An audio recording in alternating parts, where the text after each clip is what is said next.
Hey, hi friends.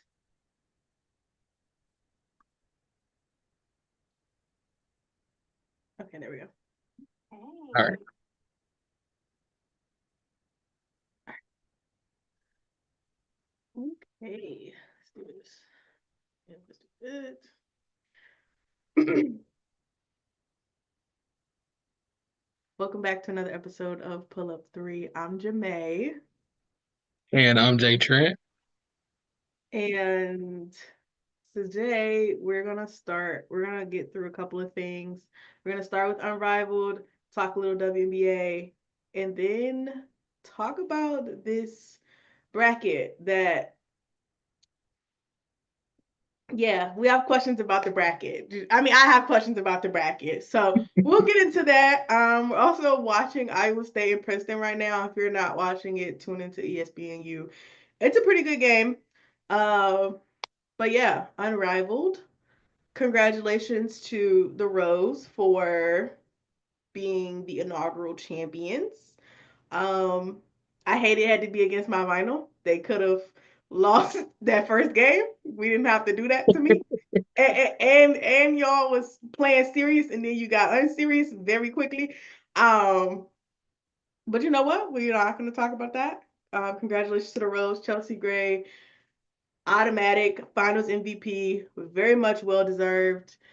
What do you think, JayTrent? Yeah, the Rose earned it. Like part of me, part of me is hurt for my vinyl, but on the other side, I can just cop please and say we didn't have Arike. And if we had Arike, we would have won. So Point from that's eight. that's that's the angle. That's the angle that I've decided just now. I've decided that that's gonna be the angle I'm taking. Um, but no, congrats to the Rose. Chelsea Gray was an MVP candidate this season. She was first team all unrivaled and she played like it. She was the best player on the floor. So congrats to them. Congrats to Coach Nola Henry, who has been talking her shit and keeping all the receipts for Yo, everybody that had anything to say. Um, I yo, love the energy. I do. I do. I love. Oh, look, there's Don. I do. I love the energy.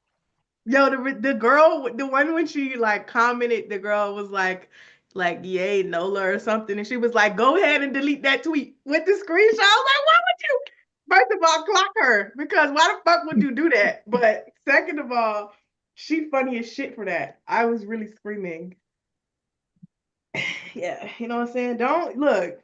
They said people was talking crazy about them all year, and I mean, honestly, we were on Twitter, we saw it. Like, And I was one of them because I had the Rose dead last in my inaugural uh power rankings, and I wanted to believe in them, and they made a believer out of me.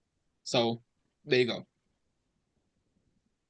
this is true. This is true. Did I have them last? I don't think I had them last. I think I had them fifth. I couldn't put Chelsea Gray last. And she was I had them fifth, and you had them fourth.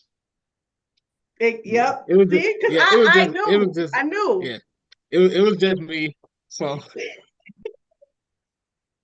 Uh but yeah, this was a really fun season of Unrivaled. I think it went about like as well as an inaugural season of a new game, quote unquote, could go. Um, I'm really interested to see how they do it next season because it seems like most players sign multi-year contracts, so the teams will be back, will potentially be back. Um, but it was, I think, really fun to watch players play with other people. Um, Obviously Angel and Chelsea is a duo that like most people probably didn't expect to play so well together. Um, Rikia and Dejanay was really fun too. Um, I mean Ryan and Jordan are already teammates, but I feel like there was something else there This like am I making that up? Like I feel like no, I there's some agree. newfound chemistry. Also, a little this a little tampering pitch here. I loved I loved the Jordan Ryan De'Erica lineups. So They were good. They were good. Not in that last game. They no, cost us no, the not the game. last game, but But in the every time in the else. playoff, yeah, in the playoff matchup against the Lunar Owls, they showed me something. Yeah. Yeah, I agree with that. Honestly though, like De'Erica, like sister, I know you just got into something new, but next year, new shit gonna be happening. So maybe make that call. I know they already got BG or in Bree Jones, but I don't know. That was a really, really fun lineup. Um, are there any other things about Unrivaled that you guys enjoyed in general? I really enjoyed just the atmosphere of it and kind of when you introducing a new format, like of course it's 3-on-3, but they it's not the way that we saw 3-on-3 like in the Olympics. Mm-hmm. They also introduced the one-on-one tournament, which everybody seemed to love. Um, and kind of just the atmosphere around it. There was a lot of hype for it. Like there was a more so than because people have talked about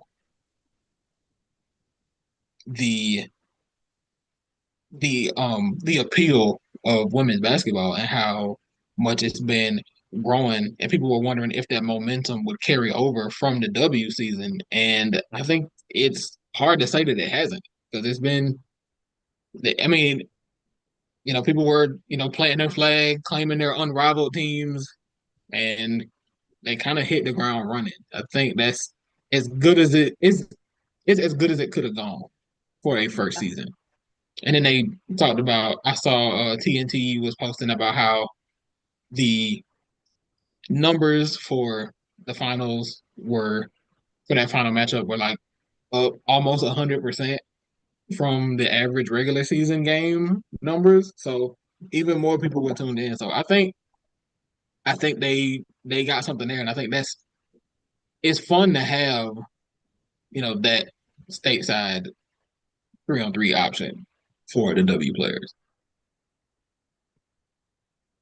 I enjoyed that they got to play basketball without much discourse. I mean, discourse as a whole is impossible, but during W season things can get kind of nasty.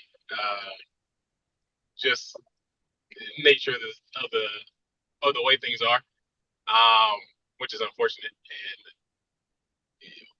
But I think for the most part, I think people stuck to predominantly basketball talk, which I enjoyed. Seemed like the players had fun, which sounds kind of like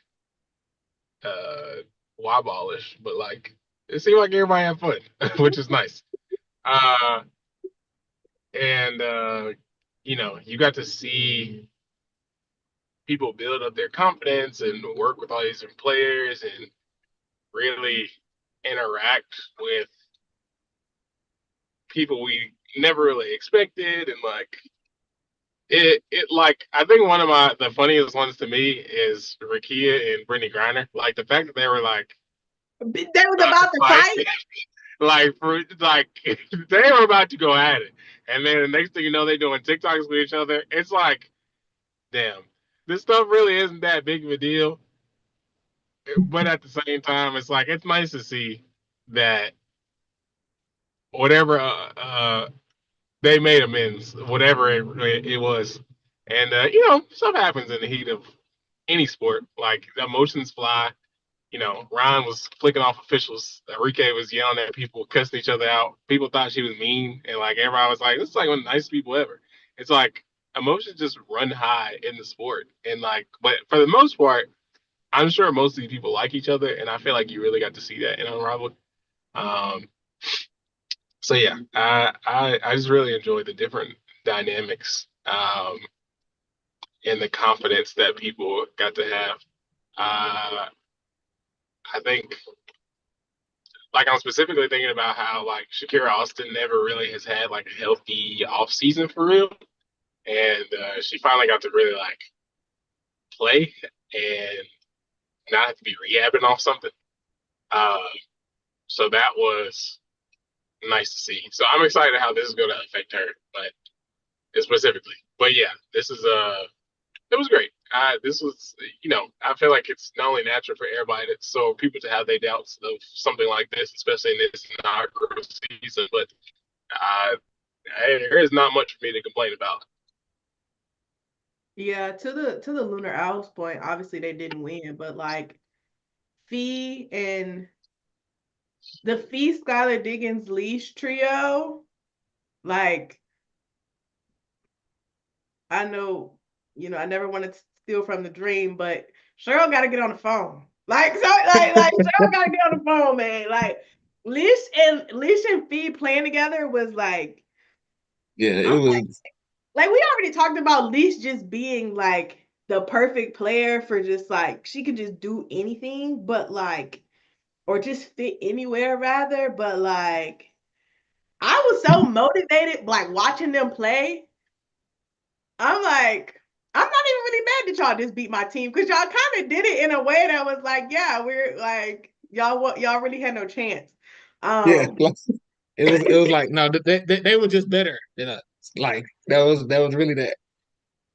yeah, so I don't know. Look, I mean, honestly, yeah. So like just a lot, all of the duos I think were really fun and just like um one thing I do think I'm really interested to like really see is Chelsea Gray did the pod with Dwayne Wade and company, and they were talking about how like 3-on-3 basketball is what they really use to teach pretty much at all levels of basketball, like how to play a one-on-one and like how to play with like less people and things like that. Because obviously the game, you have more space, but the game is different because you don't have the help defenders. Um, so I'm really interested to see how that translates for the WNBA players already, like in the coming season. Especially for people like Angel, um, who we've seen, people had a lot, like she's already a great defender, but just seeing how her offense has progressed, wondering if those things are like she can actually take over.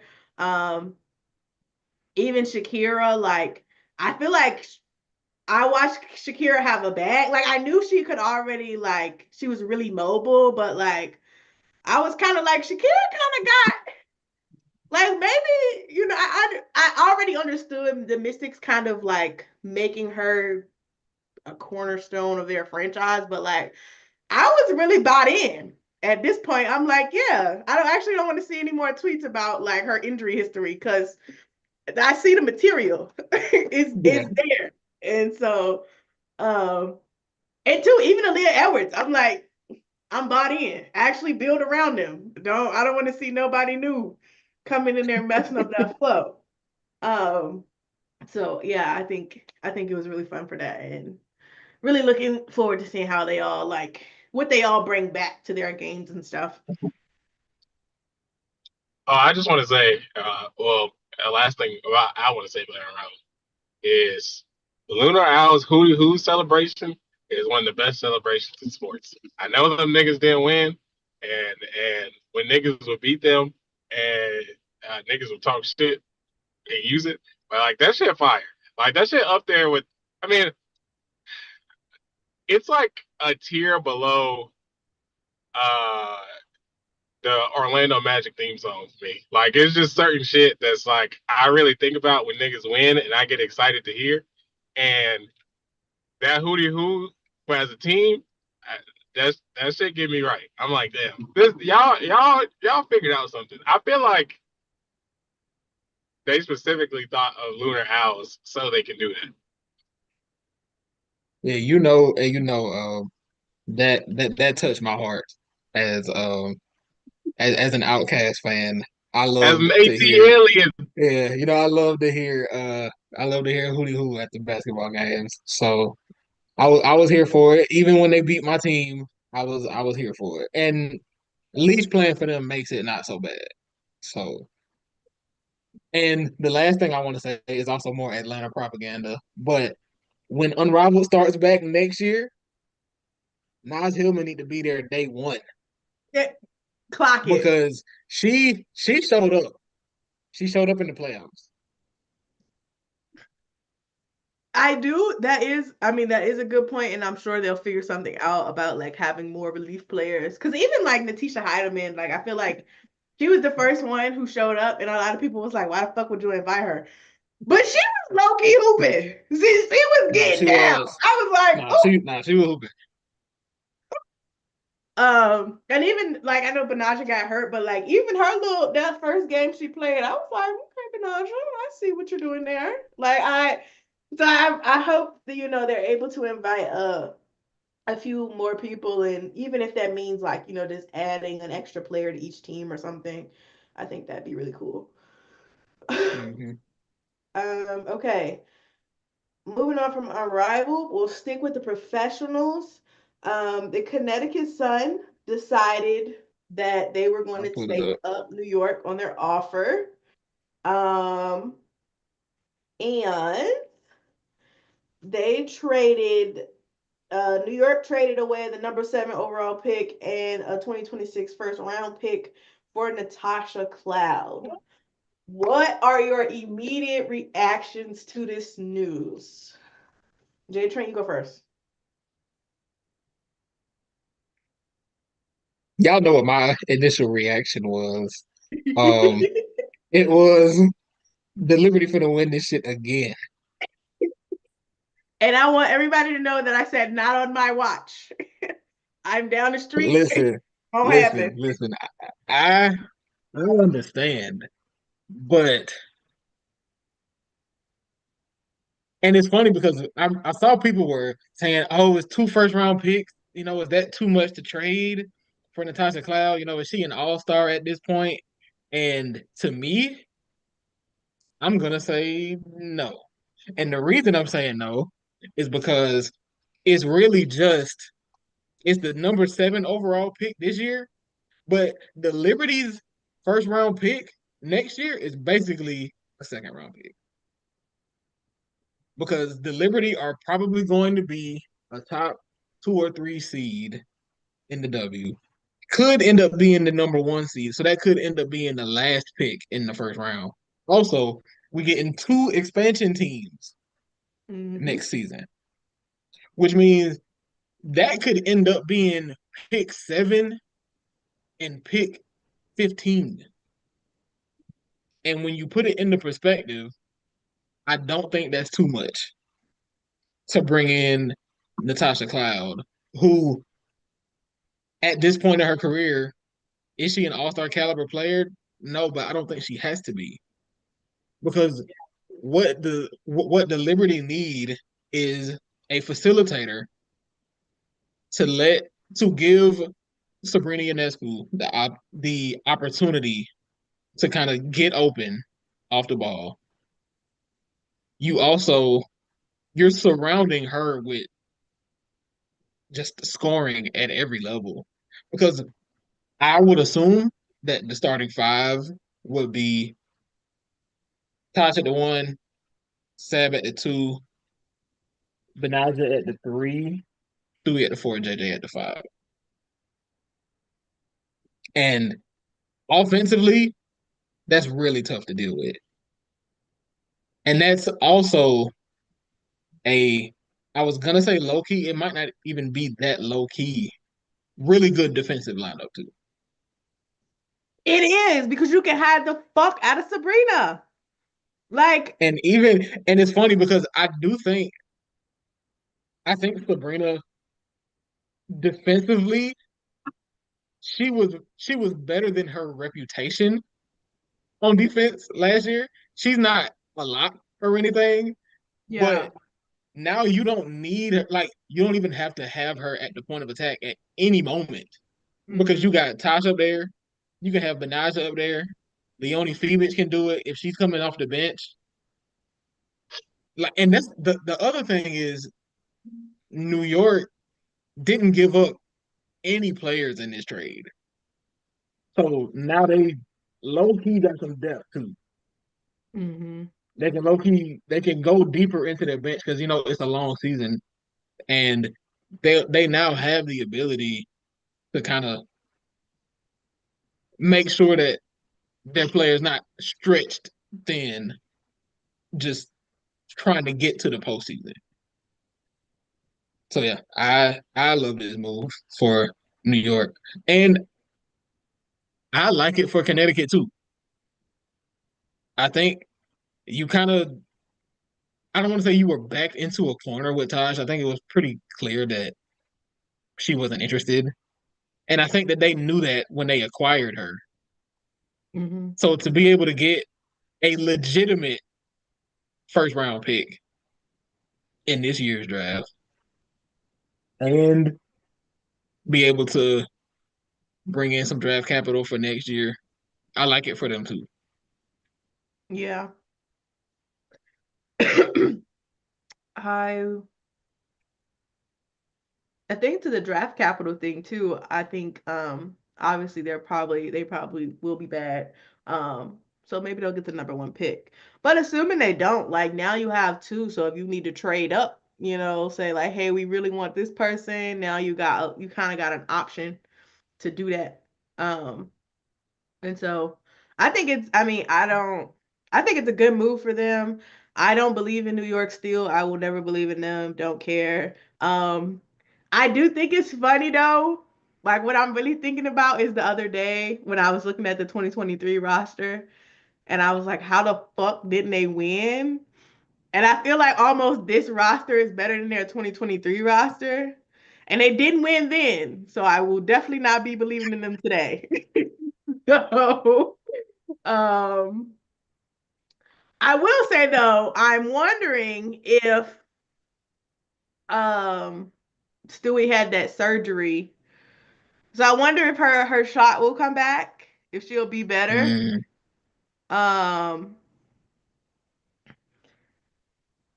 hopefully, hopefully she gets better, but hopefully the shot stays where it's at least for my sake. I'm pretty sure my team pay her first, so she can keep that shit. Um, but yeah, other than that, I think it was fine. I think it worked out for both parties. I don't what picks do does Connecticut have? Um This year, yeah, 7 and is it 10? that Or sounds right. no. I think Chicago has 10. Let me see. Because Washington has 3-4. Washington is the one who has the like multiple back to Yeah, back. Washington has 3, 4, and 6. And let's see. Connecticut has 7 and 8. Okay. What do you well, I'm gonna let Don uh talk about the trade first before I get into the draft stuff. But I love putting couples together. Like if couples are on different teams, they gonna make that shit work. They gonna put them on the same team. And to me, I think that's very funny. Like they might play hardball with you for a little bit, but if you date somebody on a team, they gonna find a way to get y'all together. Like it's kind of sweet, but it's also like, damn, that's all it took for Natasha Cloud. And but at the same time, I kind of get it. Um, you know, like Jay was talking about, people were discussing whether this was an overpay, and like theoretically, it is, but at the same time, when you basically either already won a championship or are in championship contention, like any year you're in contention and you can make a win now move or like something to cement yourself even further in win now mode, you do that 10 times out of 10. Like for you to be when you win a championship or like you're on the brink of winning a championship, you do not need to be hoarding draft picks or worried about where am I gonna. I want to make sure I draft as high as I can in the next year's draft because that just don't make no sense to me. I feel like if you acquire good players and then things don't work, you can outsource those players for draft picks, which is basically what Connecticut is doing. Uh, but when you're trying to win, you make as many win now moves as possible to maximize your window. So I think the Liberty are doing exactly what they're supposed to do. It's funny because I think like probably in them episodes like a month or so ago, when we were talking about our hot takes, I was saying I thought the Liberty was gonna be the team to like fall off out of some of the top teams, like outside of Connecticut, of course. Um, just because I felt like, everybody getting a little older. JJ might not have that same fire. Stewie's coming off of injury. But she just did not look the same. And I guess the surgery made sense as to why. But with them getting Natasha Cloud, I can't even commit to the bid anymore because it's like, damn, they really don't have to take it as easy anymore. Or like Jay said, they got more depth, and so they can I feel like they can cruise through most of the regular season and still get a very good amount of wins and still be somewhat fresh for the playoffs. Um, so yeah, as a rival, I'm sick. Uh, if I'm trying to be as objective as possible, I think that was a great trade. Um, I do like it for Connecticut because I think in my WNBA fandom, I cannot think of a team that has had a fire sale as nature like this. So I think this is fun to watch for the first time. And I could be misremembering, but I just cannot think of a time where a team was just like, yeah, we're gonna just go ahead and send everybody off for as many assets as possible. Or like if you don't if you don't want such and such or you need something off of us, what's your price? All right, because we'll work something out with you. Cause they trying to figure some shit out for the future. It's not like objectively, it's not like 76ers level tanking, but it is, we're getting there. I was gonna say it reminds me of after the Sky won that championship.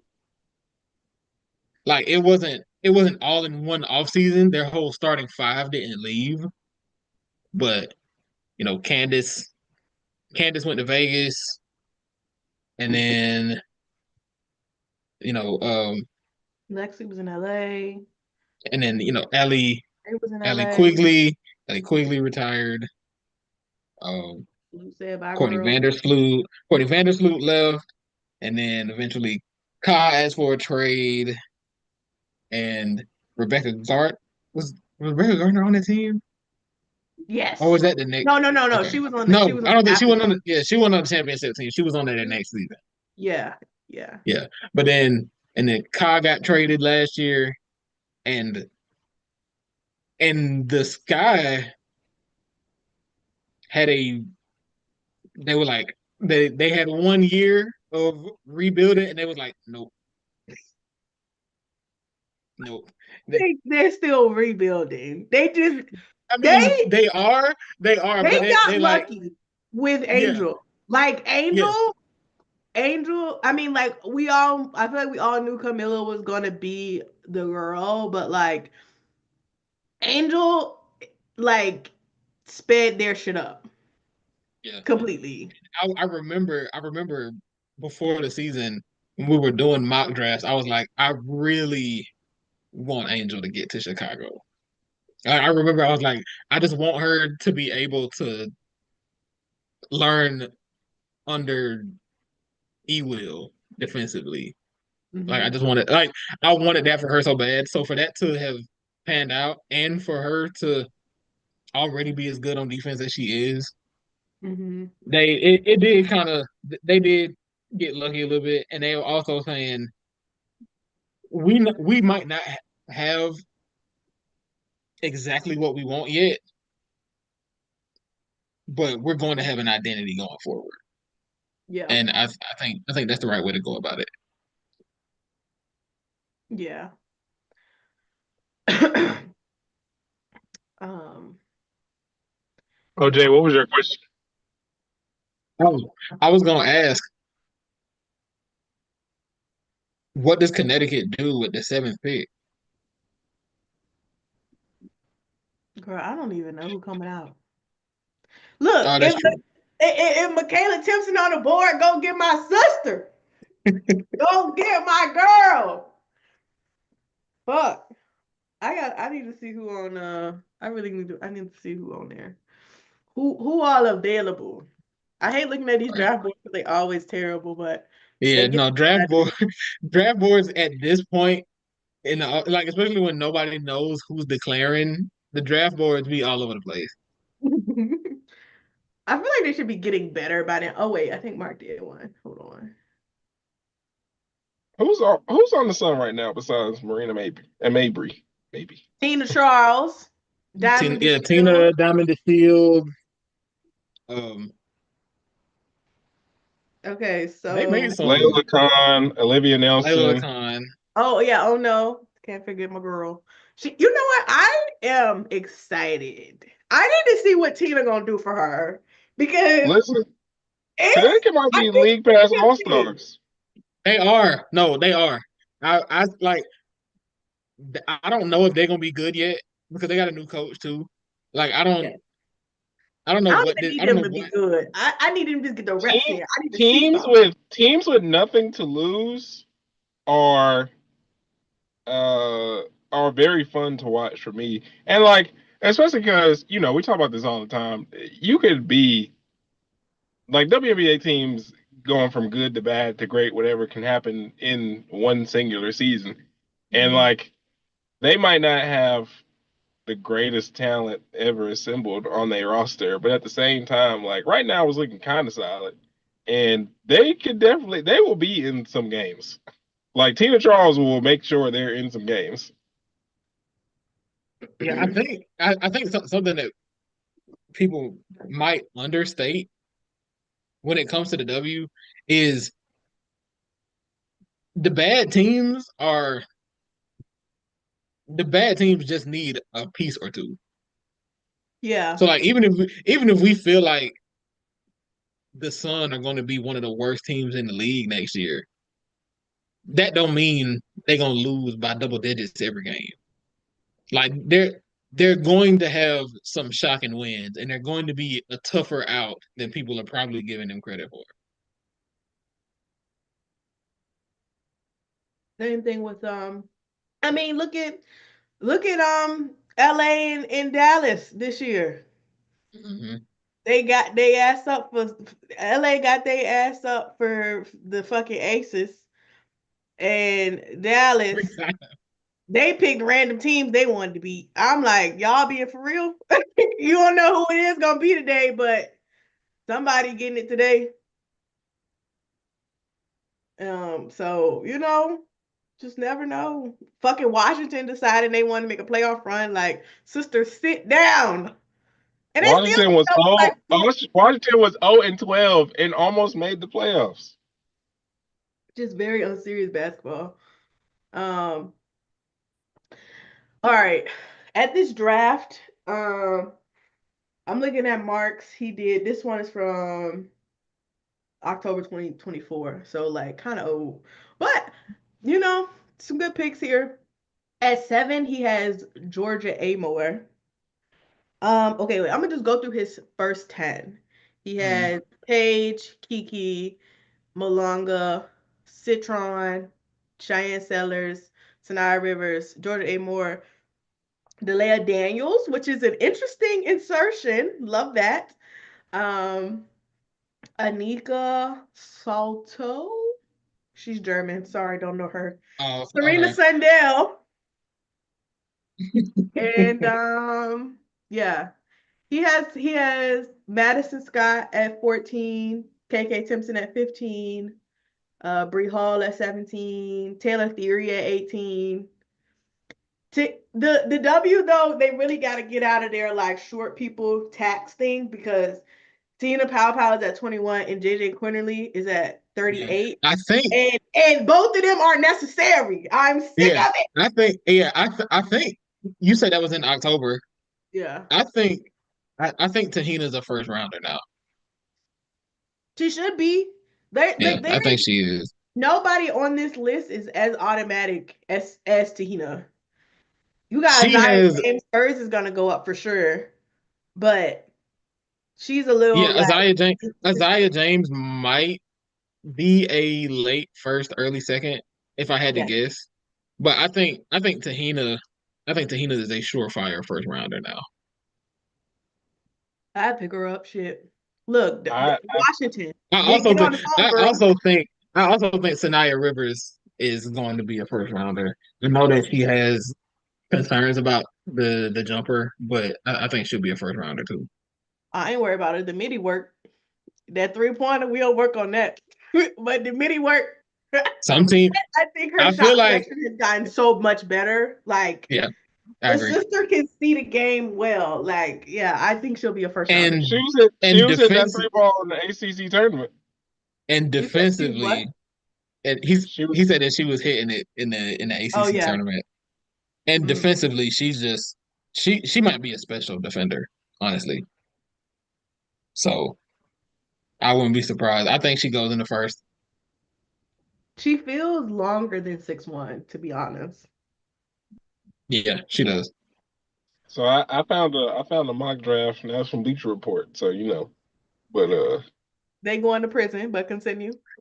So Paige, Dominique Malonga, Olivia Miles. Oh, that's Sonia Citron, Anissa Morrow, Kiki Iriafen. So Kiki drops all the way to 6 to the Mystics. Georgia Amore to the Sun. And then AZ Fudd also to the Sun. And then this girl from Lithuania. I'm so sorry to you, girl. I'm not gonna try it because I don't want to disrespect you. 10, Chicago Sky, Haley Van Lith. The Lynx, someone else from Slovenia. Svika is the last name. And then I know who that is. Yeah, I've seen her. 12 Dallas, Serena Sundell. Serena Sundell is a sleeper pick. I'm telling y'all. Yeah, I like Serena Sundell. Jordan Hawkins too, that's the girl out of Michigan. That's not the same girl, but she could be a good pick too. I don't know. I honestly think a lot of people, like, I know they had that whole conversation about like 2025 draft, like not being like that and people not being like draft ready or whatever.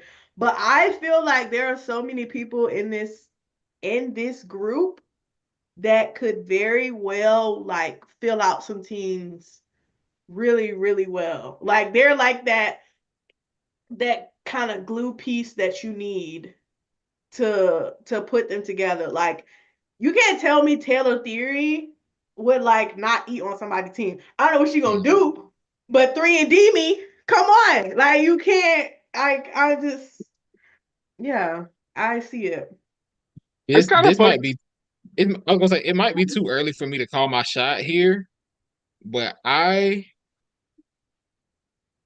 think I want to put Kiki Iriafen to Golden State in Penn. What is Golden State? That just makes 5. I just think that just makes too much sense to me. Wait, okay, so 1 is Dallas, 2 is Washington? 2 is the Storm. 2 is Seattle. Who y'all think going to? Olivia? I think so. Because I could see Kiki going to the Storm. I wouldn't mind that, but I just like that mock Don just read had her going 6, and I feel like there's no way she gets past 5. Yeah. I don't think she's on the board for Golden State, and they don't take her. I don't see that. I agree with that. My thing about this draft is, I don't know. I feel like all last year people talked about how great it was, and then in like the recent months, it's like this draft is not like that as much as y'all think. That's why all these GMs are trading their picks, and it's like, is that really why, or is it because they have opportunities to get like proven players? I think it's just it's a crapshoot, really, Yeah. because and it could be as the season goes on, evaluations change. Like maybe you have a different opinion on a player than you had even when the lottery came up. Like you might have a different opinion. So, and I think seeing these teams, Washington and Connecticut, having all of these swings to take, I think is good for them. Yeah. Yeah, they could. Yeah, I definitely think it's. Yeah, I definitely think there are some people in here that are like, why not? You know what I'm saying? Like, Yeah, why not do what they gonna do with I the next? also think I also think you can go ahead and make a Sonia Citron Washington Mystics jersey Yeah. because If they not got they Sonia, AZ is getting yeah that they call. got three. I just feel like they got three picks. They are in the top six. One of them is gonna be Sonia Citron. Oh yeah, they do because they got 3, 4, and then 3, 4, and 6. 6. Yeah. Go ahead, Sonya, AZ. Look, they finna be picking all the wings. Sonya, AZ, Sanaya. Let's go, girls. Let's get it. Put that hat on. Don't worry about it. Don't even sit down. Y'all coming with us. That's shit. That's what I would do for real, for real. Who else are we? Aisha Bali is solid. I might call her. I mean, I don't know if I would pick her 6, but look, AZ gonna come out. Sonya, AZ, Sanaya. Let's get on the phone, girls. Yeah, yeah. I like the opportunity for them. I don't know exactly what they do, but I like they they got the chance to do something interesting. Yeah. Um, any other draft questions? I'm just interested to see whose Well, draft stock is going up I because was gonna of the say it's not. Yeah, tournament. that's what I was gonna say. I was gonna say it's not really a draft question, but actually it can be. It can be considered a draft question. Is there a possibility that her performance in this tournament could make Sania Feagin a first rounder? The insane part is that, like, I almost feel like she should be regardless. Like, I understand why she's not, because, like, this is the first season that I think, like, we've really seen her.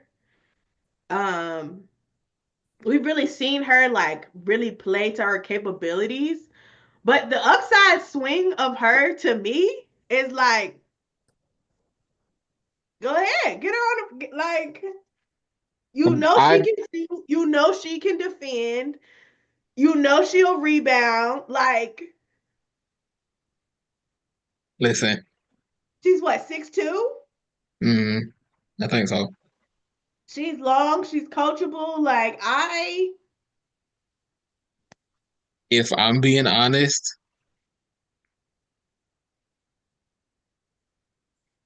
she could be the big of the future in Dallas.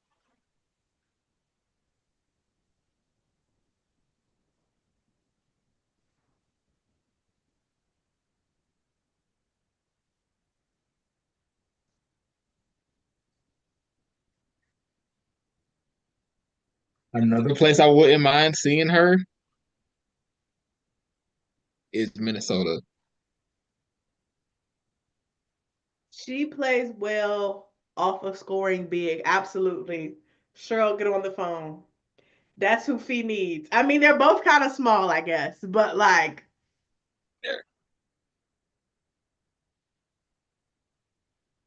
I see it. I see it. And if seriously though, if they're gonna keep Dallas is gonna keep Big T, I mean, because too, I mean, she's still fucking young too. Like, Yeah, she is.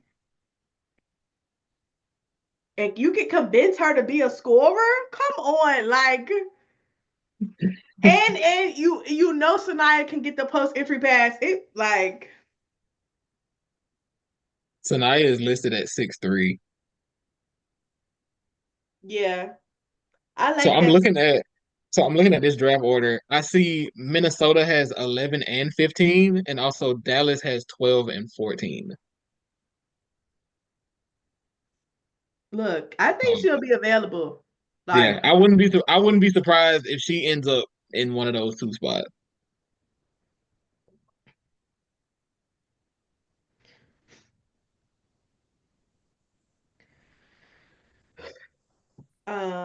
yeah, I like that actually. That's what I'm saying. It's so many people in this draft that I'm just like, I'm moved. Yeah, I I like just I don't know. I don't think anybody is going to, make you a championship contender in 2 years. But like, you know, that role that Lexi Hole played this season, it just kind of like connecting us. I think it's a lot of that. And I think that they'll be able to see it a lot earlier too. in the Which chat, I see it says, why would Chicago take Haley Van Lith? If Tahina Pow is available, I would rather take her. I agree. yes. I agree. Also, it says, and did Dominique Malonga officially declare I want her to drop to Vegas? She's not dropping that far. That's just Dominique, fucking greedy. She's That's not. She's greedy. not dropping that far. That's I would greedy. also that love would that. no, listen, because she might have the hold on. You could make an argument for her having the highest ceiling of any player in this class. You got a post player with like a 7-foot wingspan that's shooting 34% from three. Like, and she's what, 19? She could be a terrifying player. Like Mhm.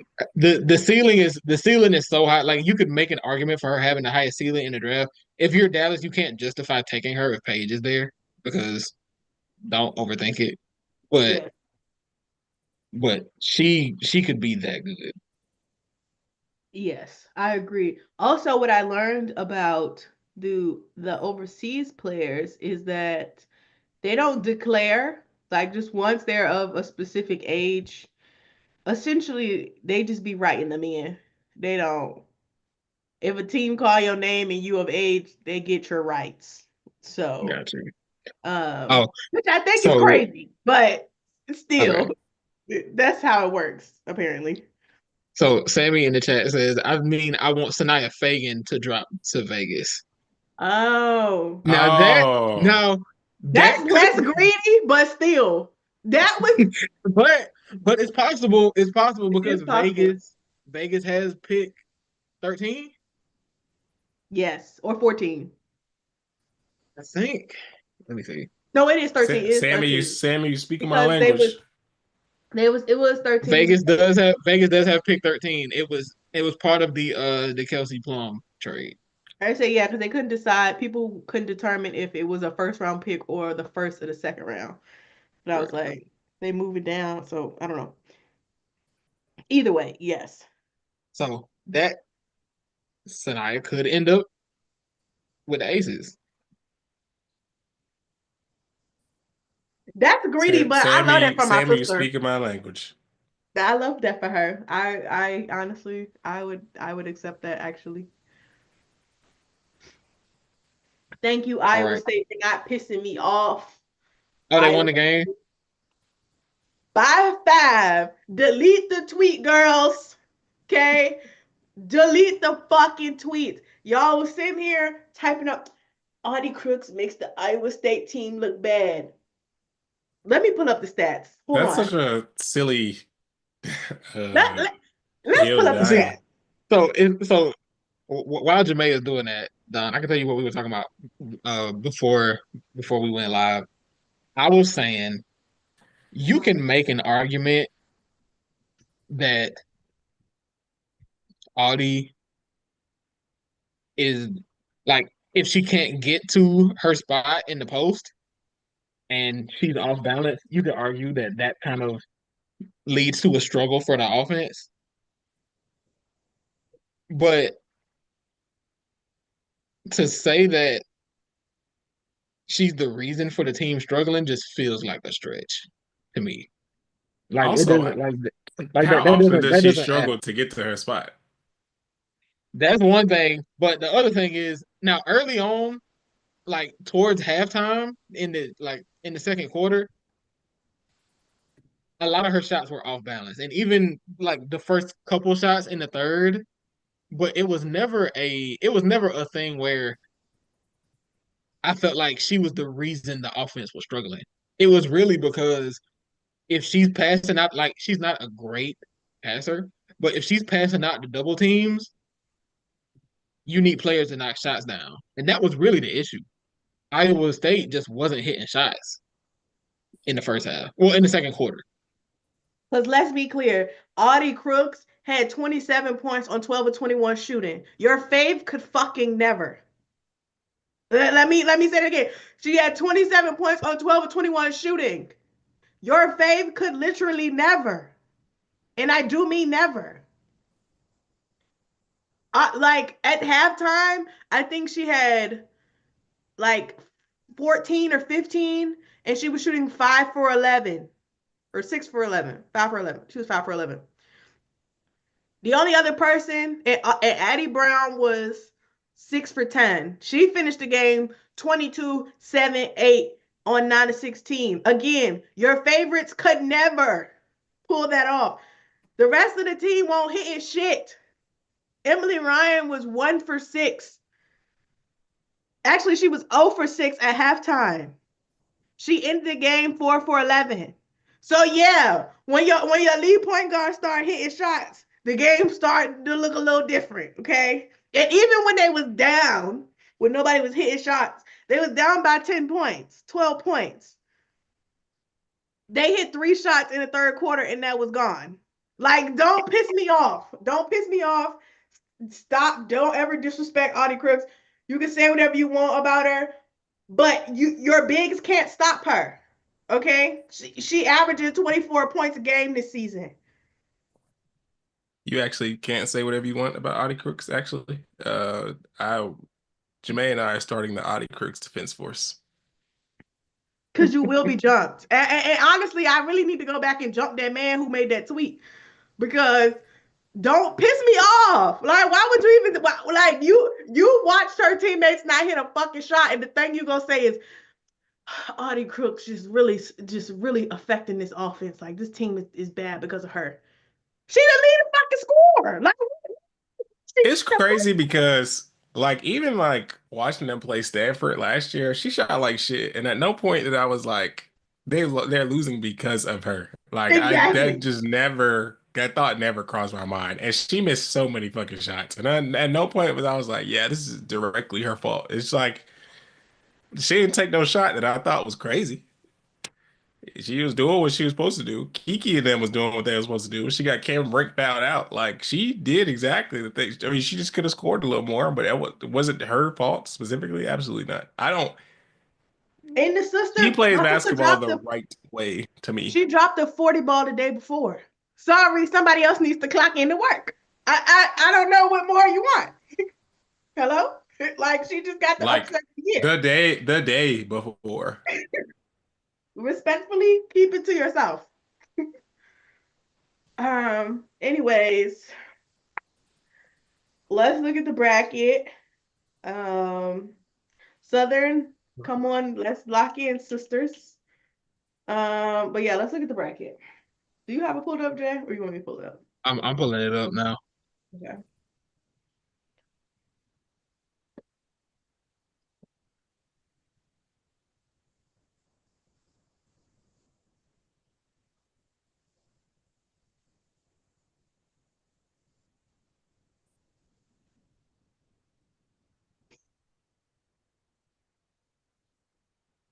I also would just like to say before we get into this, I feel like this conversation is like, it should be dead by this point. But Show Miller was on what you call it podcast, All Matt smoke. Barnes, and they was at and they were like they were asking her about girls moving to or like going to the one and done rule instead of 4 year, and she was like, no, they shouldn't go to the 4 year, and I mean they shouldn't go to one and done. Like the 4 year is better, and I was like, yeah, the 4 year is better, and then they started doing the whole they make more money in college thing, and I was like. Is Well, you see, in we're NIL, on the wrong. NIL valuation is not y'all know. Listen. Okay, so Let's pull up the clip. Let's play the clip. so okay, I'm gonna pull up this. I'm pulling up the bracket. While Jay's pulling up that bracket, I'm probably gonna end up making a TikTok about this because it cannot be stated enough. NIL is not salary. Like if NIL is endorsements, no one is going to drop you from going from college to a professional league. That doesn't make sense.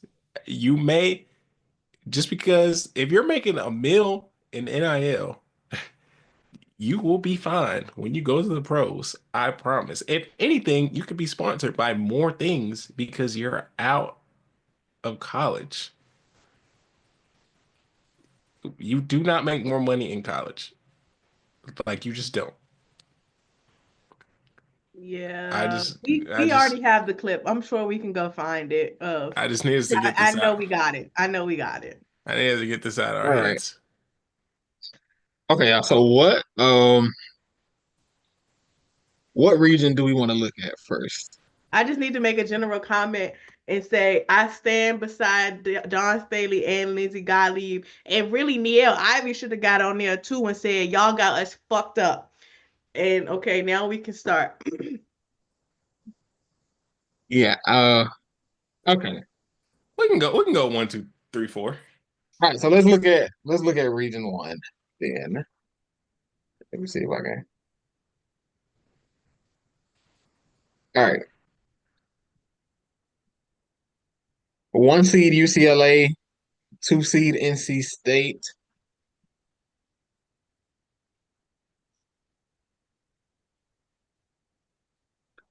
LSU is a 3 seed, Baylor is a 4 seed. Ole Miss, Florida State, Michigan State, Richmond, Georgia Tech, Harvard, George Mason, Ball State, Grand Canyon, San Diego State, Vermont,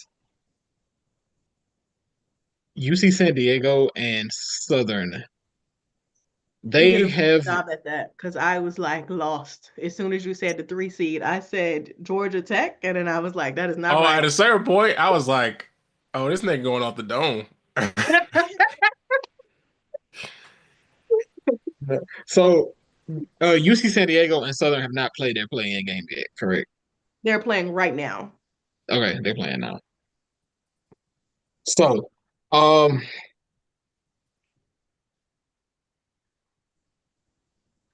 first question is, does the 1 seed come out of this region? Yeah. Yes. If Ole Miss locked in, UCLA is cooked. But they should. UCLA should come out of this region. But like low key though, Georgia Tech too. My sisters will never make that same mistake again. I believe in them. UCLA gonna look funny in the light, but they don't got no answer for nobody really has an answer. Nobody in this bracket has an answer for Lauren Betts. So I'm not gonna bet against them. Oh, the real question is, do all the top 4 teams make it to March 28th? Now that the top 4? Do UCLA, LSU, NC State, and Baylor all make it to March 28th? So is UCLA playing Baylor on March 28th, and is NC State playing LSU on March 28th? I think Florida, like my possible upsets, Ole Miss could absolutely get Baylor. Yeah, Erin that's is what I was playing looking at too. beautiful. She's playing great basketball right now. But they get a control of them guards because I don't think they'd have really shot that well. And in the clown car hoops division, I think Ole Miss might have them beat. I'm not gonna lie. Yeah, I I think they think might have it. yeah, that feels like the most likely. I mean, I don't know. I guess 4 or 5 isn't really an upset, but that feels like the most likely opportunity for a shakeup. Hmm. But too, a lot of people are talking about Florida State LSU. What do y'all think? Do you think LSU makes it out? Like Anissa Morrow and Flau'jae should be back for the tournament. I think I think LSU should beat Florida State.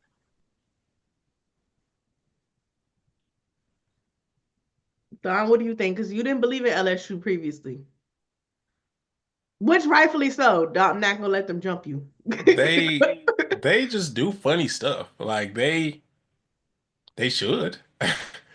Yeah. Um, See, the thing with LSU was always they should. Mm. I would not.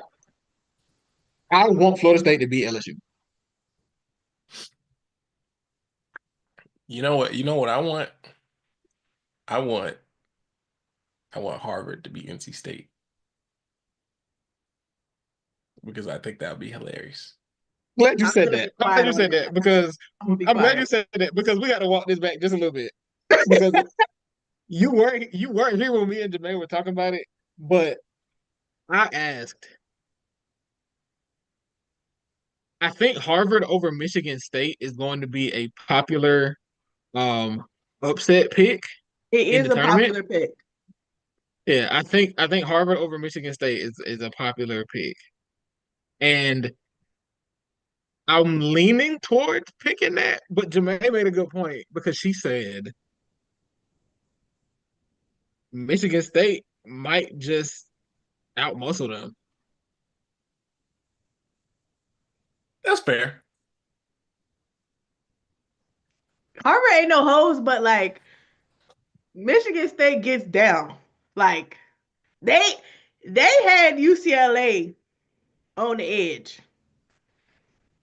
And I could almost say that somewhat of the UCLA's guard play is kind of Ivy League-esque.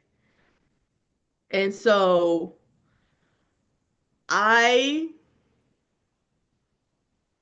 I don't know. I understand why people are picking Harvard, but at the same time, like if Grace Van Sloot and Taryn Haylock lock in, like what Harvard finna do? Like you got Harmony Turner and she's incredible. She's playing great basketball right now. She really want to win, but I don't know. Yeah, yeah, I think that's fair. Um, I would like I said, I would like to see Florida State beat LSU. That's no slight to LSU at all. Um, I just really enjoy Tania Latson and KK Timpson. I just love that team. Like that Florida State team is very fun. But Yeah. I think LSU should beat them.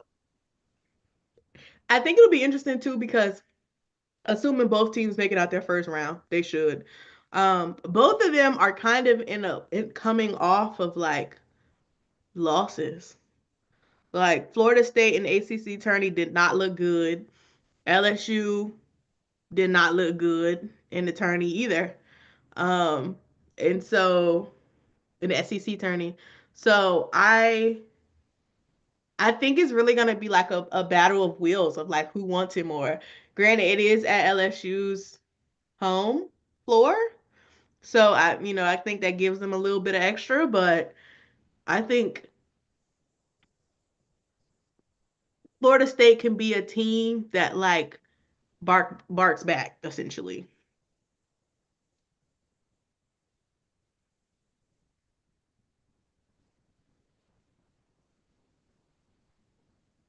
Um, What?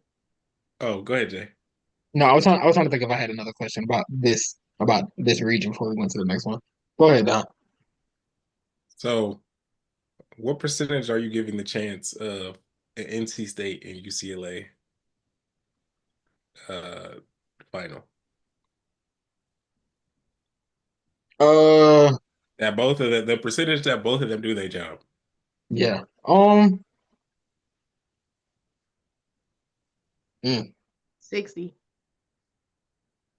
yeah, I'm going. I think it has to be at least 50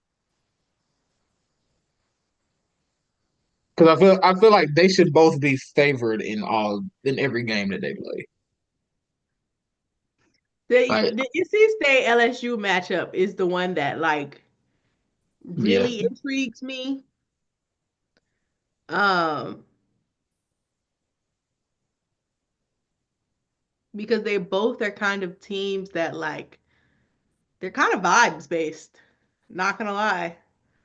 Um, so that's kind of where I feel like kind of iffy on them, on yeah, NC State making it out. I mean, honestly, Ole Miss and UCLA, like assuming everybody gets through, there's the other part that's like, girl, I don't know. But yeah, I'm gonna go 55%. I feel less confident, not gonna lie. UCLA should go through though, because nobody has an answer for Lauren Betts, seriously. My doubts are not with UCLA.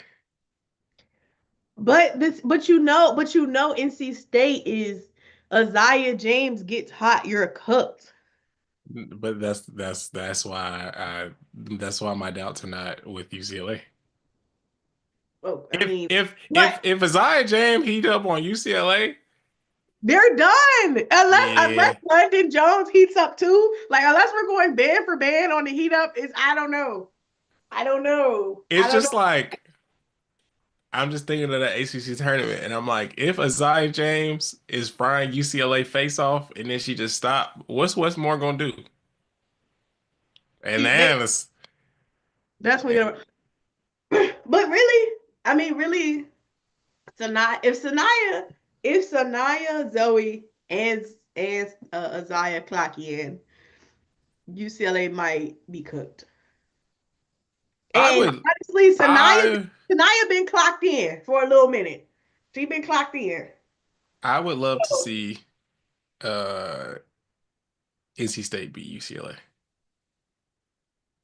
it goes against my agenda, I guess. I don't have an agenda against them, but I You have an told you agenda against Westmore.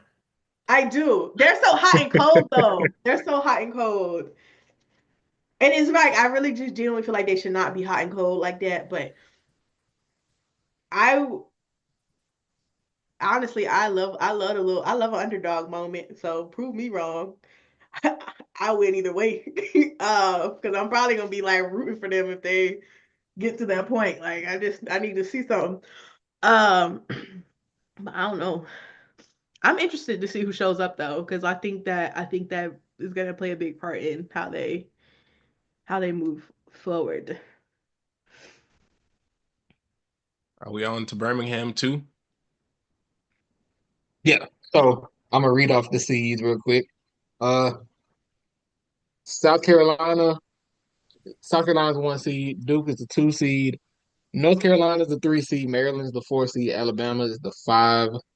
West Virginia is the 6. Vanderbilt is the 7. Utah is the 8. Indiana is the 9. Oregon is 10. Columbia and Washington. Let me see. Yeah, 11. They play tomorrow. Okay, Columbia and Washington play tomorrow. The 12 seed is Green Bay. 13 is Norfolk State. 14 is Oregon State. 15 is Lehigh, and 16 is Tennessee Tech. The first thing I want to say is everybody was whacking Notre Dame, but y'all got UNC and this bitch is a 3 seed. And I don't snuck in there. I do, but I don't. I know how, but UNC sneaking in there as a 3 seed.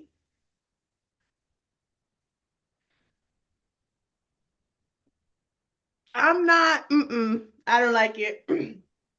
I don't know about that. I don't know about that. But anyway, continue what you were gonna say, Jay. So, do we think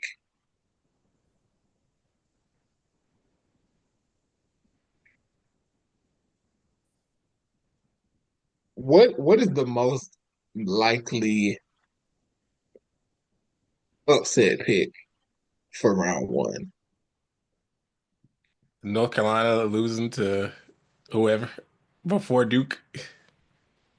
Oregon State really could be USC. I don't know. I don't know why my soul, like the 3 and 14, not really a thing that happened, but like my soul feel like North Carolina might be going back to Chapel Hill immediately. I'm not gonna lie. That would be They so are in rough for Chapel them. Hill, so they might be getting, they might just be going home. Oh, I that's don't know. right. Is You can't Maryland a lose team that's lose been it at banged up? home. You said what? Is Maryland a team that's been banged up? Or they haven't been playing? They've been something's going on in Maryland in the middle of the They've been season. wishing on a prayer, child. Bree Yeah, McDaniel they did was have down. they had a lot of injury stuff going on.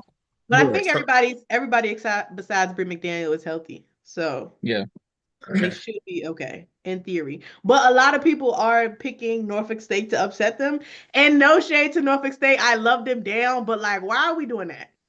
Why are we doing that? Like, See, and I didn't want to do this because I really enjoy this Norfolk State team. I really enjoy uh Diamond Johnson. Um, we don't have to do that. why are we doing that? Like, I believe in the black woman, I guess. I mean, but still, why are we doing that? I just don't see them being Maryland. Now, if I would love it if they did.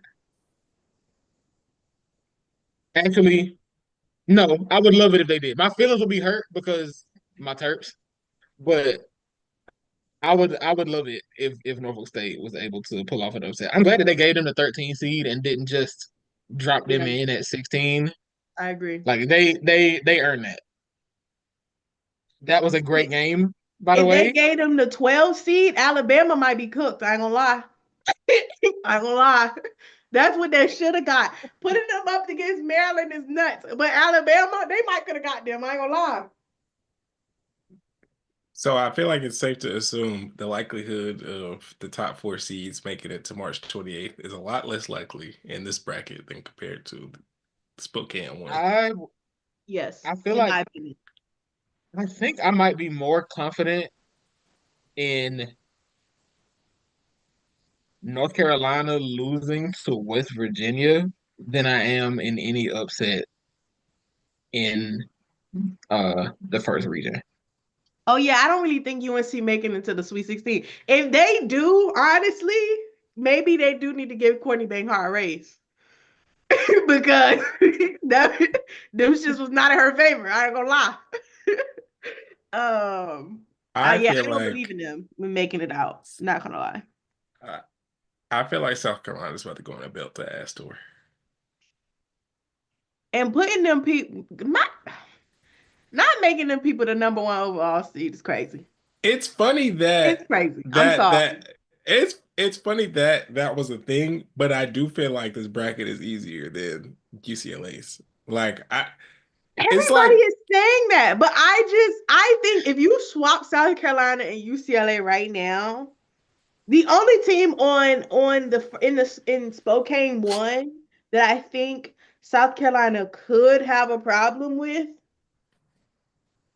Actually, I don't think any of them have an answer for them. I'm not gonna lie. I don't really see how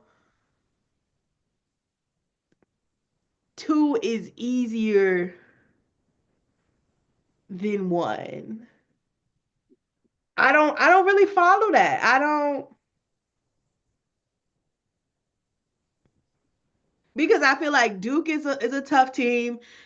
Vanderbilt is a tough team. I mean, we know they just beat their ass, so maybe that's a little bit, why people are like, okay, yeah, simple, but like the Maryland and South Carolina didn't play this year. I don't think so.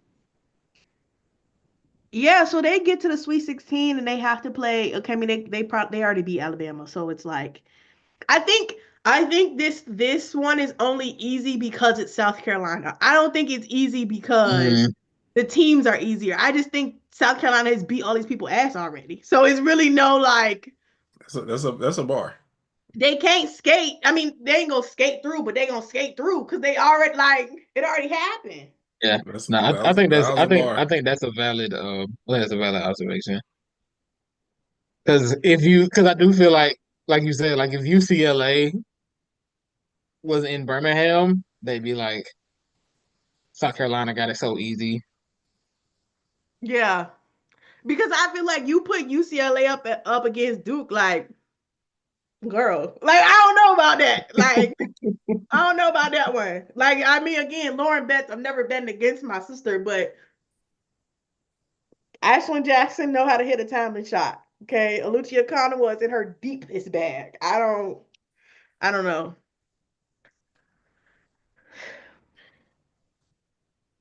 But I do need West Virginia to go ahead and make their little way. Let me get you a little Sweet 16 run. So West Virginia versus Duke. I need it. I need it real That's bad. fun. Not the That's fun. I'm sorry. I need that. I need that. Yeah, no, that's fun. Well, UNC, yeah, I ain't got to go far when y'all lose. Go ahead, back to your dorm, child. I think South Carolina. I think South Carolina versus Duke. No, this is bulletin board material for Alyssa Utsby and that whole UNC roster. Cause y'all can come back to this and be like, y'all didn't believe in us. Y'all thought we was gonna lose to the 6th seed in the second round, and we just gonna have to be like, yeah, we did. Hell yeah. Hell yeah. Print that shit out, cause I'm not retracting. Print that. And the crazy part is, y'all know I love Alyssa Utsby down, but my sister been tweaking. She been tweaking for weeks. I don't know what she got going on. I don't know what she got going on. And it's crazy too because Maria Gakdang is like the girl, okay? Like they be forgetting she on her team on their team. And that's really why I'm low-key praying on their downfall because she be needing to get a touch. And y'all be like, oh, let me just shoot this. No. Get the ball in the post and then do something else. But Renaya Kelly, girl, if you need to use me as motivation, go ahead. That little performance you put on, it moved me. I ain't gonna lie. So do what you gotta do, sister. All right, so Birmingham, third quadrant, third region, whatever you want to call it. 1 seed Texas, 2 seed TCU, 3 seed Notre Dame, 4 seed Ohio State, 5 seed Tennessee, 6 seed Michigan, 7 seed Louisville, 8 seed Illinois, 9 seed Creighton, 10 seed Nebraska, 11 seed Iowa State, 12 seed South Florida, 13 Montana State, 14 seed. Why did they abbreviate like that? Like I know it is, right?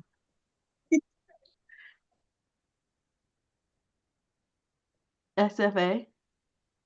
Yeah, like why do they? Apparently the girls don't be liking when you say their whole school name. Okay, well, SFA. Y'all the 14 seed. Where is that at? Stephen F. Austin. Where is it? It's Yeah. in Texas, I'm pretty sure. Stephen F. Austin. That's what the school name is. Who the hell is that? And FDU is the 15 seed. That is Fairleigh Dickinson. And they then fucking shit too, but continue.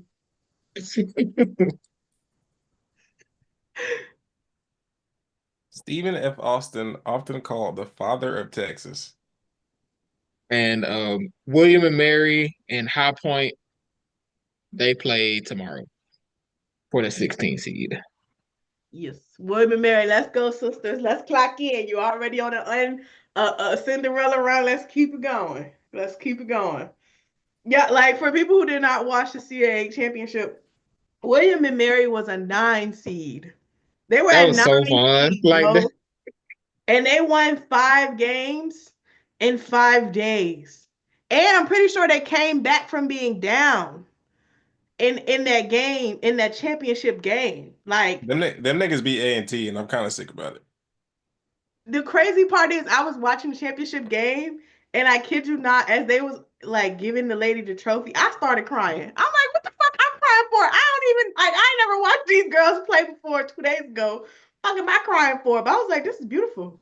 I've never seen it. They made a crazy run, but I'm kind of sick about that. I don't know if A&T has had like a tournament bid before, but it would have been nice for them to have that. But you should have won your game. Everybody was saying that too. They was like they was really excited for A&T to like get out there, and Women Mary said, not so fast. There's Bella, what's her last name? This I see it in my head. So Anyway, she went crazy.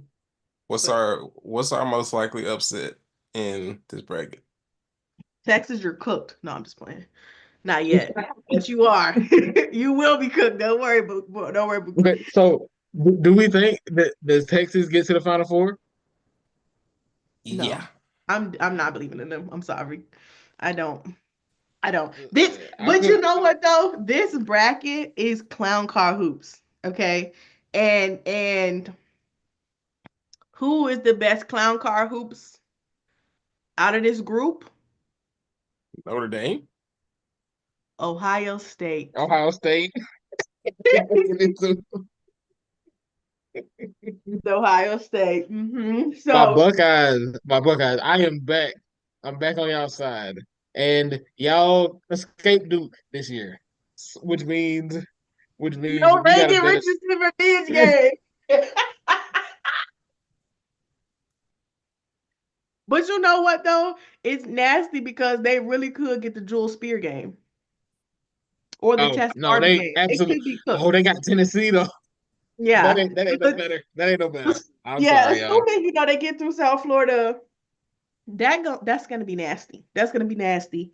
Um, but low key though, Tennessee could win the clown car hoops battle. You know how they get down. They You know can. how they get They down. can. So And see, clown car hoops is Ohio State's bag, but it gets sillier Ohio if State Tennessee is gonna be Tennessee in Ohio there. State Tennessee if we get that matchup, of course. But that that would be fun. Yeah. It would be Texas. a fun, slightly frustrating watch. I feel like I would be so confused. I don't know who to root for. Like Jelani Cambridge, yes, go sister, but Cody, what the fuck are you doing? And then look, Z Spearman, as long as Z Spearman hoops, I don't care what nobody else do because the girls be stressing me out. I have rooted for Tennessee all year. Y'all was this close to being a 4 seed. That's black. And then you lost to Georgia. I'm Yeah, that scared lost to for Notre that was Dame. no, I was stunned. I was stunned by that Georgia game. I really was. And it's not that's not even a shot at Georgia. It was just I didn't expect that. Bro, Georgia is like, I ain't even gonna lie, I watched them play. In the tournament they played LSU or Ole Miss. No, who they play?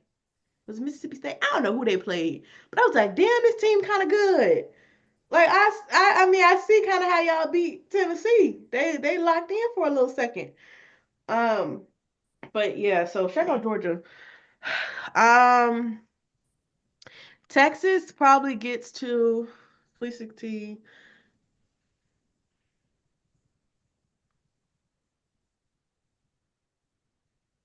Yeah, I think What is this Elite Eight? I think they can get to the Elite Eight. I do kind of think they're cooked at the Sweet 16, but I Elite Eight feels like their ceiling to me. In a potential TCU Notre Dame matchup, who what do you think? I really Notre hope Dame. I really hope Notre Dame has a chip on their shoulder. I'm not joking. They have played I No, like they assholes for should. like they They play like should. assholes for 2 weeks. did y'all watch the video of them like hearing a reveal? Yes. Bro, for people who did not watch, so I guess the reveal come on the TV and Neil Ivy has to like start loudly clapping for everybody else to start clapping. Like the coaches next to her was doing the little, the little what do you call it? The polite clap. The little golf And clap. and Neil Ivy had to be like, "Come on, guys, this is so good," and everybody was like, "Yeah." Nah, They pissed. they should feel away. Yeah, absolutely. They really should feel away. Um, they really really should feel away. So I do do we think think Notre Dame Notre is my pick. do we yeah, I was gonna say is Notre Dame the Final Four pick? I think Notre Dame's my pick. So is this the bracket with the least? This is even less than Birmingham too, as far as the top 4 teams making it to March 29th. And I feel like this is even less than every other bracket, every other region as far as Texas and uh TCU making it to March 31st. Yeah, Oh yeah. I do But think Ohio State stressed me out, girl. I don't know. I can't trust them. I can't trust them. I can't I, trust Texas either, to be honest, because you had said this a couple of weeks ago when they played LSU, but like they just be playing down to their competition. It's like you cannot be doing that in no damn tournament. Like you yeah. need to beat people up. and Like that was the thing for me when Texas was when they ranked number one, and I was like, I want to believe in Texas, but I can't. Now, I'm just a guy, so I can be wrong and they can prove me wrong, but I've found it very difficult to believe in them up to this point in the season. yeah.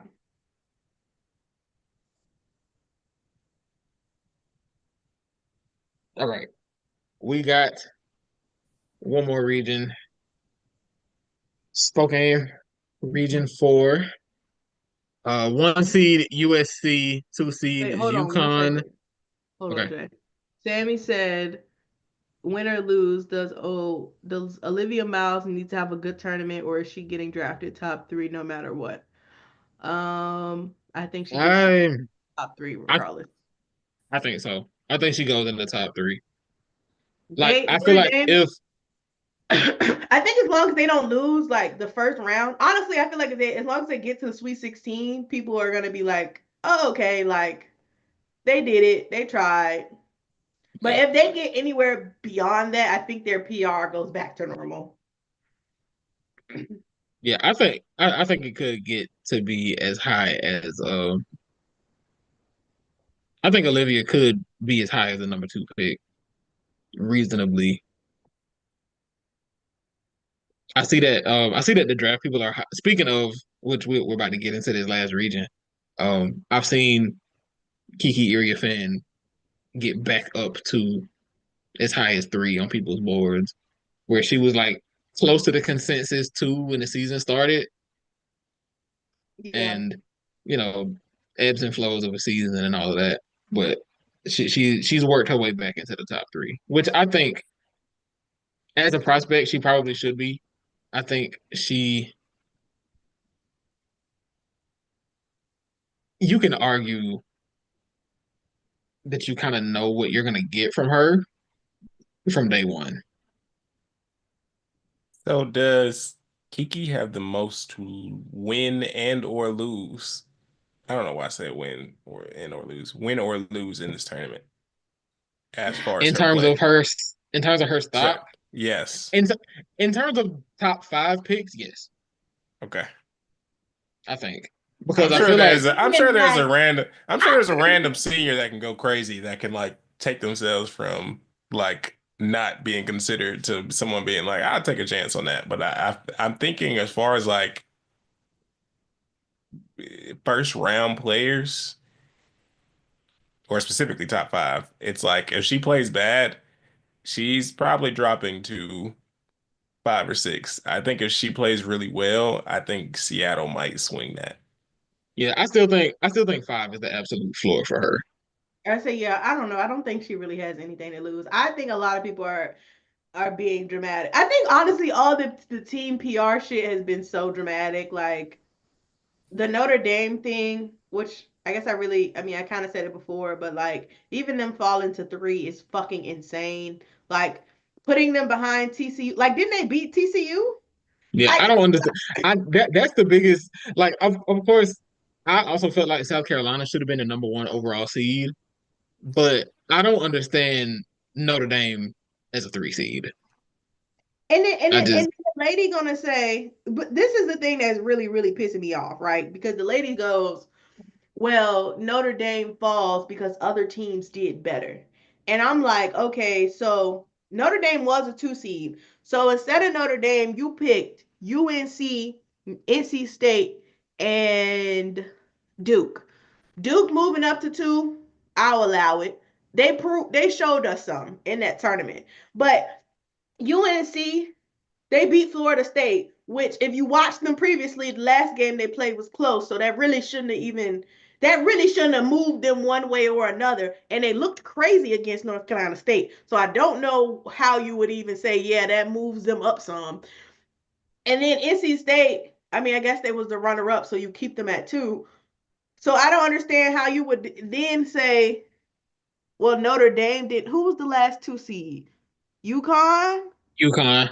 Yeah, and you can't, it don't make sense to me that you would say, well, we're gonna drop Notre Dame to a 3 seed, but you got TCU in the same conference, who they beat, Texas in the same conference, who they I mean not conference, in the same bracket, who they also beat. Like they beat both of the teams above them, and you mean to tell me that they didn't do enough to be a 2 seed or even a 1 seed? Like that literally doesn't make sense. And everybody's like, well, they lost 3 of their last 5 games. They lost their 3 of their last 5 games to a team who was the ACC championship champion, Florida State, who ended up being a 4 seed, and North Carolina State, who had to beat them in double overtime. Like none of those are bad losses. So like and again, the people that they played, none of them did anything so miraculous that you had to say, well, actually, push y'all down. And then they not even the best 3 seed. Like, are you? So you really thought, you really sat there and you said, well, LSU and UNC did better? Like, I don't really understand like how they did that, and like Niel really should have got up there and been like, y'all fucking wilding, like because y'all disregarded everything that they did in the preseason, which is weird because NC State, well, yeah, they made it to that championship game, they lost to Cal. Cal is what ranked? They're an 8 seed. Did we Yeah. all forget that? They almost didn't beat UNC. I mean, they got their lick back, so we'll let that one slide. But like, we talking about resumes, like, are we reviewing them or are we not? Because you can't like UCLA, they lost to the same team twice, but you're telling me that don't matter because they won the championship when they didn't look good in either of those losses, and then they barely won. And you got Texas over here who they fucking lost. to South Carolina twice by 15 points. Yeah. But you couldn't give USC to not? Like, I genuinely have never been, like, I don't know, I don't really pay attention that much to bracketology, but like, none of that shit made sense. Like, at this point, I'm starting to think that they was like, we care about the matchups that are gonna happen. So let me get this TCU versus Louisville. We're gonna throw them together. We need the drama there.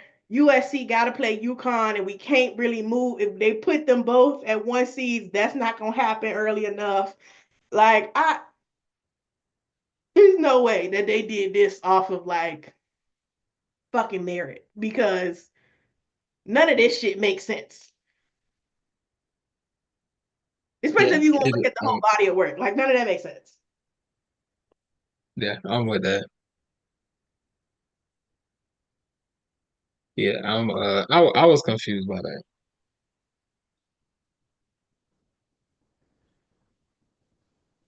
Yeah. Anyway, sorry. Spokane 4. All right. Last region. 1 seed USC, 2 seed is UConn, 3 seed Oklahoma, 4 seed Kentucky, 5 seed Kansas State, 6 seed Iowa, 7 seed Oklahoma State, 8 seed Cal, 9 seed Mississippi State, 10 seed South Dakota State, 11 seed Murray State, 12 seed Fairfield, 13 Liberty, 14 Florida Gulf Coast, 15 Arkansas State, 16 is UNC Greensboro. So, how do we feel? UNC Greensboro Cinderella run. If they was up against anybody but USC, I'd allow it. But they got to do this somewhere else.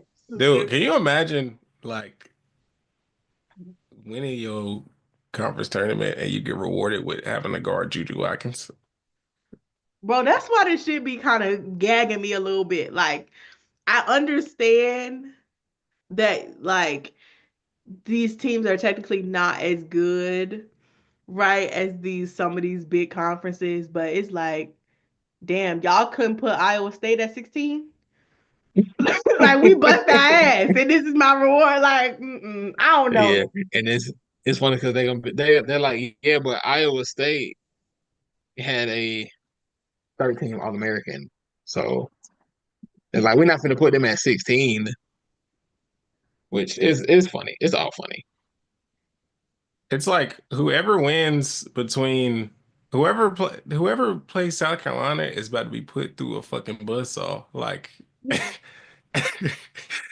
fucking buzzsaw. Like that's my reward. Is Dawn Staley about to put me through 40 minutes of hell? Bro, Tara's sister looks just like her. This is crazy. Sorry. Likely upsets.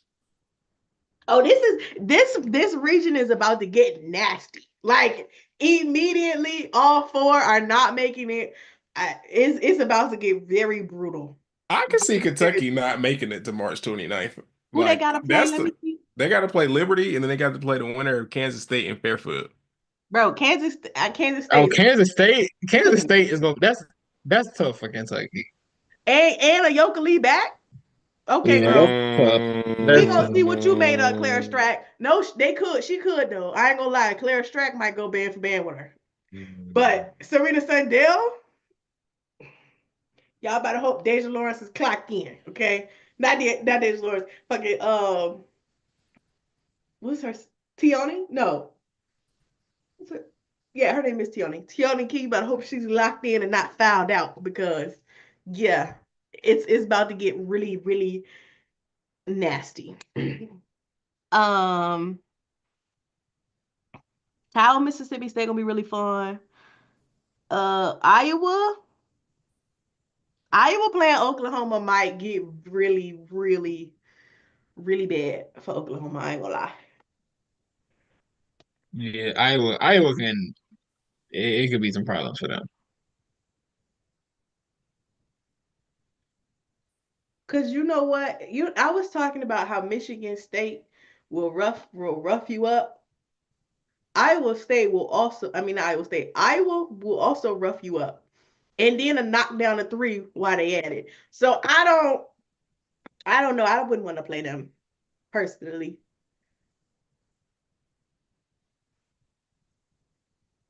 Yeah.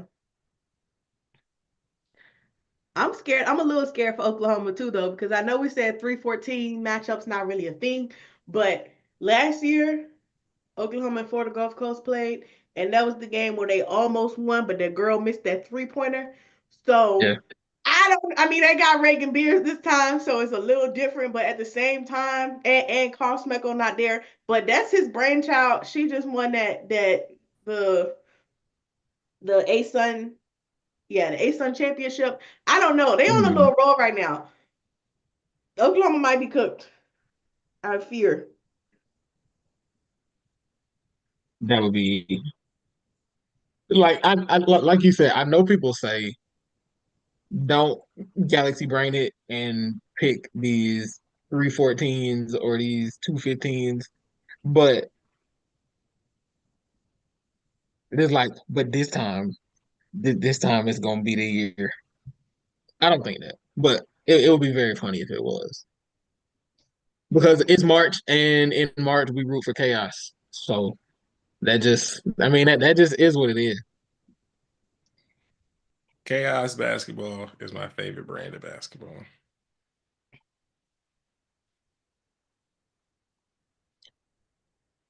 Who do we think comes out of this region? I think USC gets they get back. I think Juju is prepared for that Wait. war. Oh, wait. Oh, you meant okay. Never mind. Yeah, I mean, to the Final Four. Yeah, that's what I'm saying. No, I agree. I get what No, you're he saying. was when you said get back, I was thinking because UConn and Southern Cal played earlier this year, so I was thinking, oh, like, but you mean last year when Yeah, Paige said, actually, I'm the big dog. I don't know, bro. Like, little tournament P might be different. I don't know. I feel like she'd be reading the tweets when the man, tournament comes. she let Caitlin son her last year. I don't know. I can't call her tournament. Because he shouldn't have still called that movie screen. I'm not over it. I'm not over it. I can't No, call her. I can't call her tournament P. I'm not over it. I will not Then- allow that slander. They should not have called that fucking movie screen. That was crazy. Nah, it was a really crazy sequence to like get a moving screen card on you and then your op throw the ball off your back per game. Like that was the shit that would have pissed me off. Like Yeah, I think I not would me, have pushed not a crucial, not a game changing moving screen call, but nigga, you threw the ball off my back in crunch time. I should punch you in your chest. Yeah. And we already about to lose, so I might as well punch you in your chest. Right, because I get suspended game 1. They're gonna win this shit anyway. I ain't worried about it. I'll miss 5 games next year. Man, that's I don't know. It's like no, what you said earlier, Jay, that teams who have veteran talent, veteran Yeah, leading scorers. that's what I was gonna get to. Oh, go ahead. Yeah, it was like it's the teams who usually make these runs, their leading scorer is an upperclassman. And it's just looking at this region, I'm not, overthinking it or even just giving in to conventional wisdom. It's UConn for me.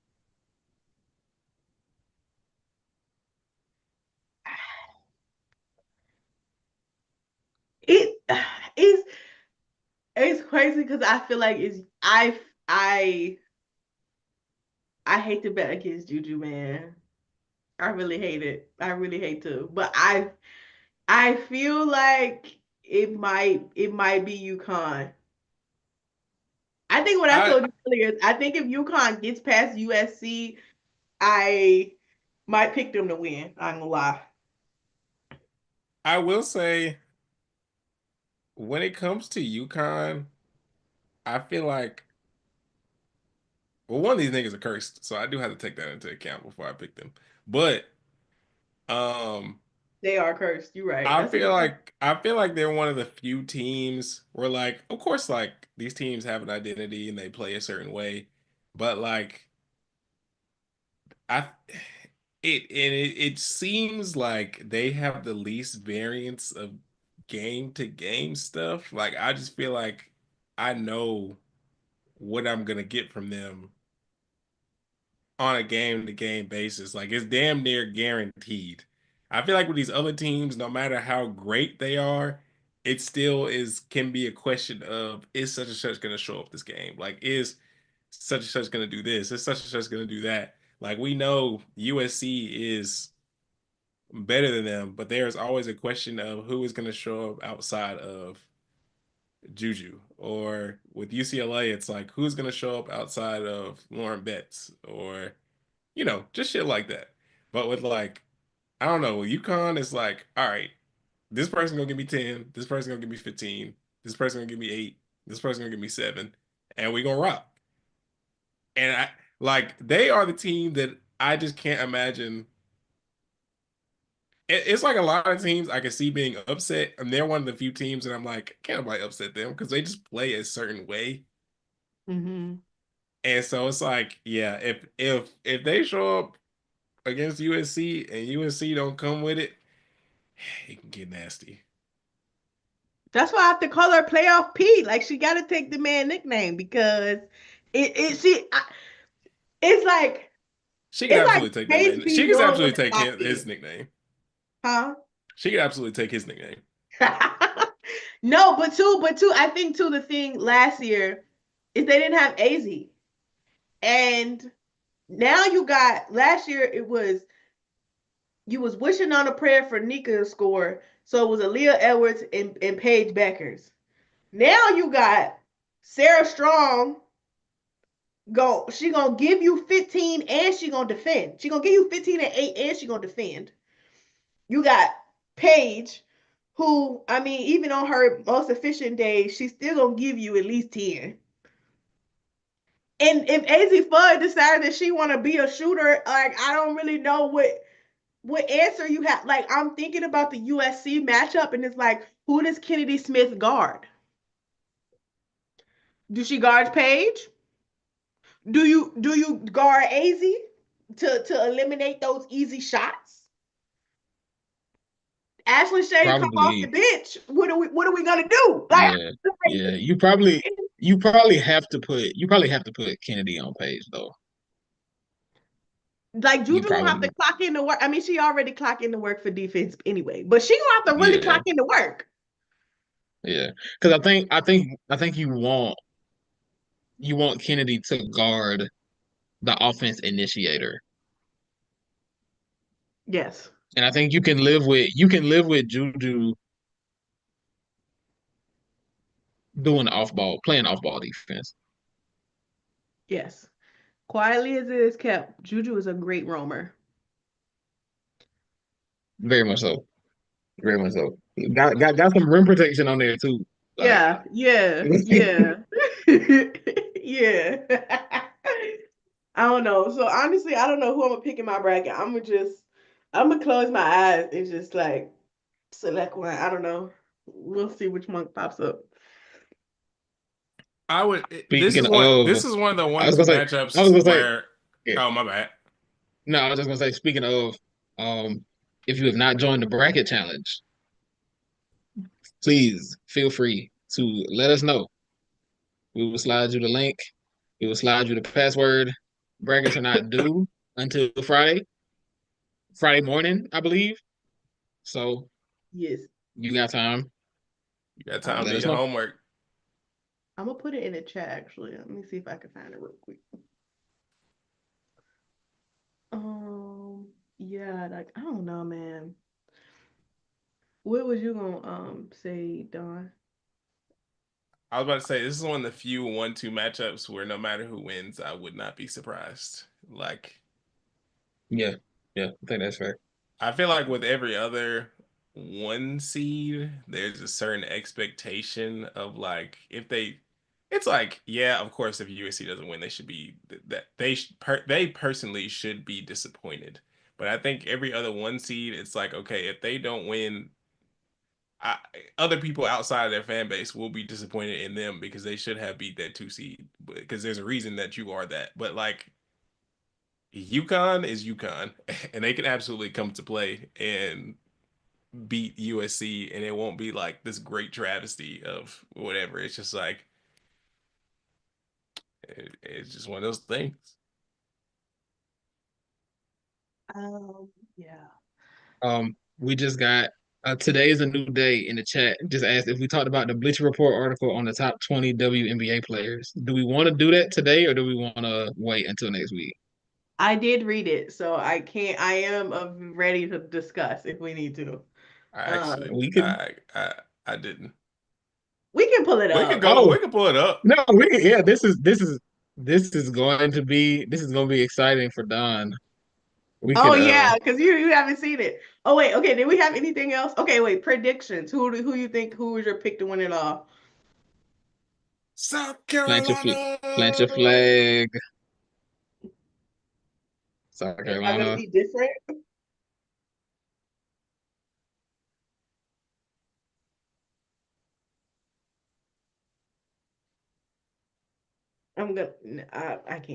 I can't bet against them. I'm so sorry. I'm really trying. I was about to be like West Virginia, can you do something for me? But no. I can't bet against South Carolina until they prove me. Until they do No, something. low key though, if I have to pick somebody that's not named South Carolina, whoever comes out of Region 4 is gonna win. So whether it's USC or UConn, whoever that is, I think they'll win it all. That's my pick. That's not South Carolina.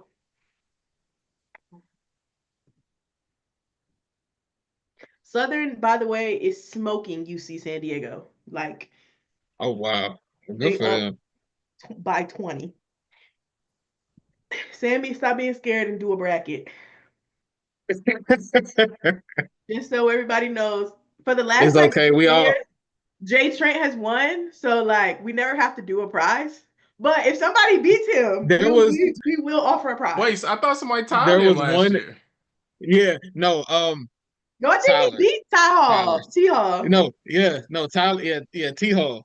He actually did win last year. I ended up buying, I bought WNBA League Pass for him last year. I thought y'all had.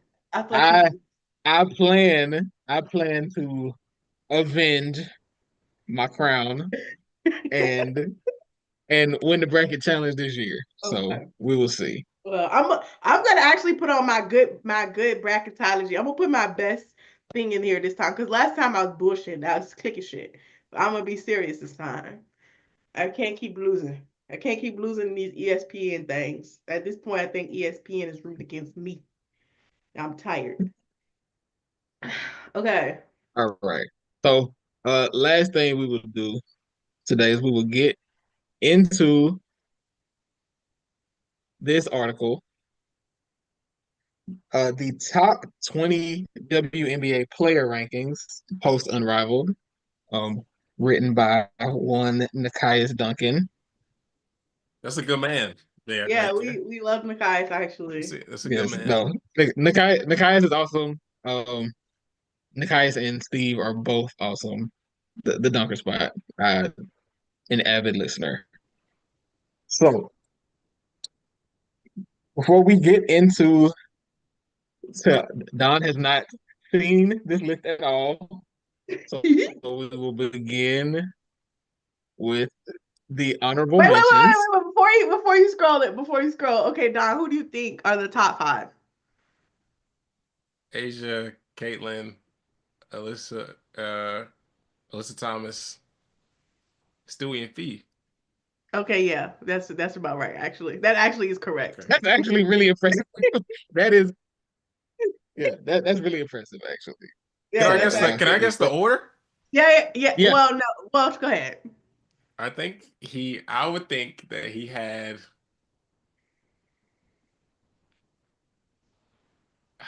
I would think that he had Asia Fee, Stewie, Caitlin, Alyssa Thomas.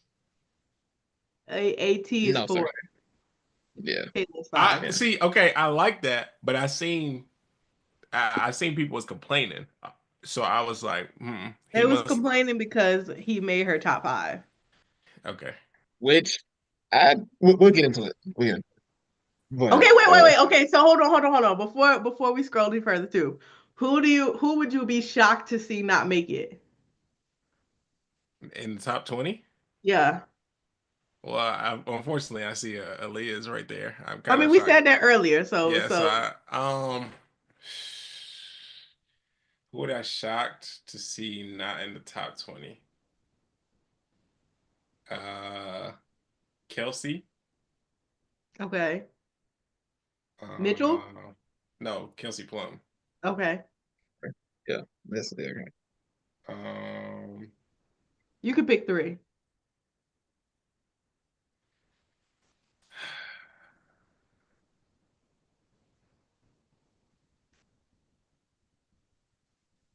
Ryan Okay.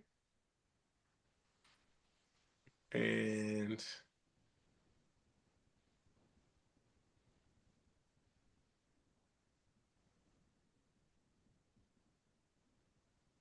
I'm trying to think of teams.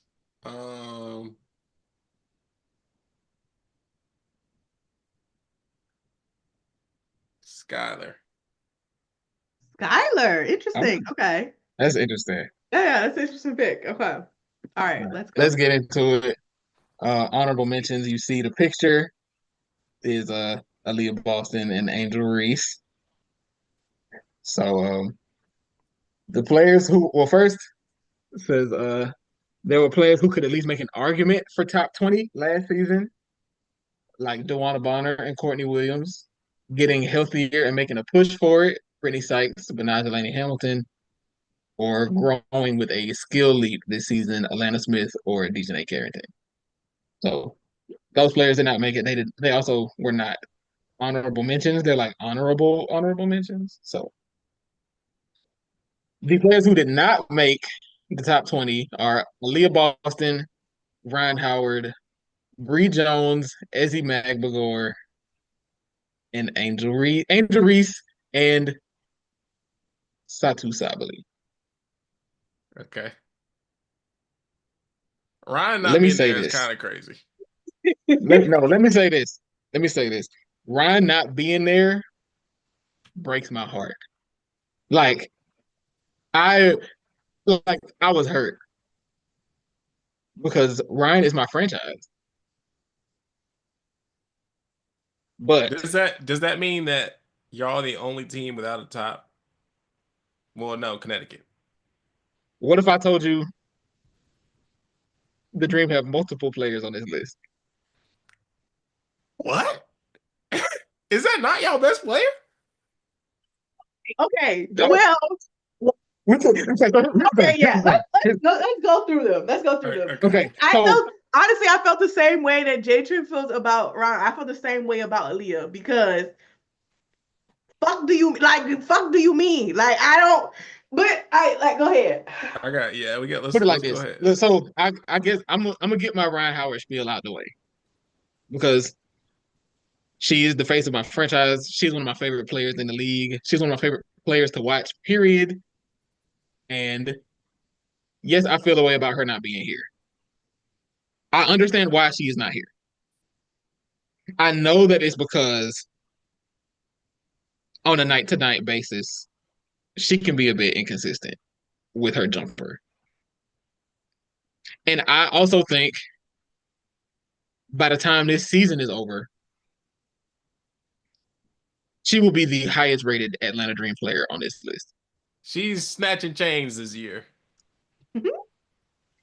I'm willing to. I would say I'm willing to put money on it, but I'm not. But I think she will. I think it's gonna be. I think she'll be comfortably the best Dream player on this list.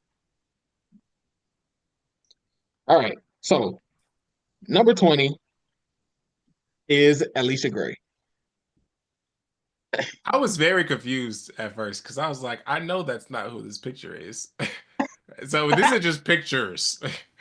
Yeah, Yeah, so they're because relevant. They're relevant at some yeah, point. yeah. Number 20 is Alicia Gray. Number 19 is Jewel Lloyd. Number 18 is Kelsey Mitchell. Okay. Number 17 is De'Erica Hamby. Okay. Number 16 is Arike Ogunbowale. She's got far down. Yeah, It's funny because he kind of it's funny played with my because sister a little bit. I don't know. it's funny. So to me, it's funny because reading this blurb, he's making the point that Arike is actually underrated. Like if you actually like when I read what he wrote, he was like, I know that he basically was saying, I know that she was all W second team, but I feel like people still don't realize how good she is. They didn't. She should have been fucking first team, but her team was ass. I'm standing on it. She should have been first. Niggas was acting like it was crazy to put her on second team. Bro, she averaged like she was what, third in scoring and first in steals. Don't fucking play with her. Like, anyway, sorry. I just got mad again. Somebody 15 better. All right, let's keep going. 15 through 11. Number 15, Haley McBride. Number 14 is Chelsea Gray. Number 13 is Brittany Griner. This is so wait. This is so ah.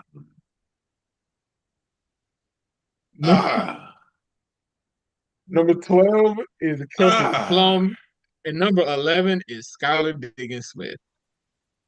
Dude, I actually don't think you scrolled by a name that was better than Enrique. Like a name. And if we're taking Okay, to be slightly fair, he did incorporate Unrivaled play into the ratings.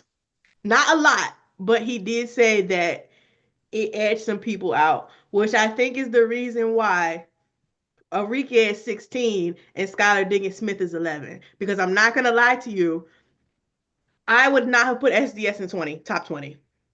What? And Brad, you're also cooked. Like I'm not gonna lie, they would have been my honorable mentions. I'm not joking. What is Well, okay. Well, I also feel like they have to be top 20 because Jewel Lloyd is top 20. And I feel like He wouldn't have made my shit either. Because what the fuck have you been doing? I think we need to make our agendas known and also make top 20 lists for the next episode and compare. Oh those. I have an idea. And I will but I will give y'all my idea when we're done here. But what the fuck is Kelsey Plum doing it? If we're taking Unrivaled into account, did she play? No, okay. No, so he said he based it mostly on last season, but still, like he's based it on their body of work up until this point, and a bit of Unrivaled in that. My thing is, I feel like the reason I feel like Chelsea isn't top 10 because she was injured last year. Yes, but for me, I mean, what was KP's best year? My thing with Kelsey is that I feel like last year was one of her worst years in a minute. Like if we're talking about just straight up like efficiency and whatnot, her efficiency was trash last year. But the minutes are on her side, though. I will say that. And she was playing with Asia Wilson. Like, you were playing with Asia Wilson and Jackie Young and kinda Chelsea Gray. And Chelsea Gray kind of got more into form as the season progressed, but she did look funny when she came back. But like, well, she had a fucking hip, and which is fine. No, I'm not with that. She looked better as the season progressed because she was coming back from injury. I understand. Kelsey looked like shit majority of the season.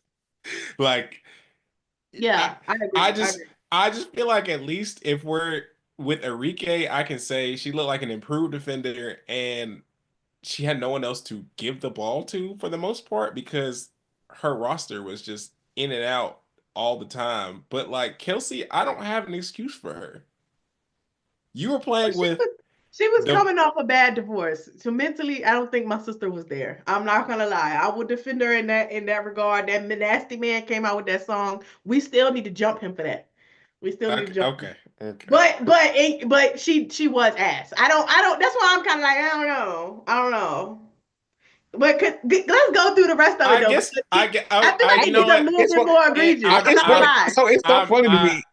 I'm reading this little blurb, and it seemed like he is highly valuing all the little things Kelsey does, which I can understand actually. Yeah. I'm the little blurb where it says the screening, the shooting, the ball pressure, all that stuff. Although I thought her defense was ass last year, but I can understand if he's viewing. I thought her help. I feel like she struggled a little bit as a help defender. Yes. But like on those, like I think if you needed her to guard up for a possession, I thought she did a pretty good job more often than not. Especially when Jackie was in and out of the lineup. Like I thought that was part of it too. I'm just wondering how much of the screening and things are due to her and how much that's due to Becky. So that'd be interesting to see. But I understand. I may not agree. But I understand. I think KP is actually. I think she's a pretty good screener for a guard. Oh no, absolutely. I agree with that. Some of them screens she set were. She's strong as hell. That one to win the Chicago Sky game, I gotta give my sister her 10s for that. I gotta give my sister her 10s because they don't win that game without that. I mean, without the Chelsea Gray perfect pass too. But we gotta give her 10s for that. But yeah, okay, let's keep going. All right. So 10 through 6. Number 10, we have Kalia Copper. Number 9, we have Jackie Young. 8, we have Jonquel Jones. Number 7, we have Nneka Onwumike. And 6, we have Sabrina Ionescu.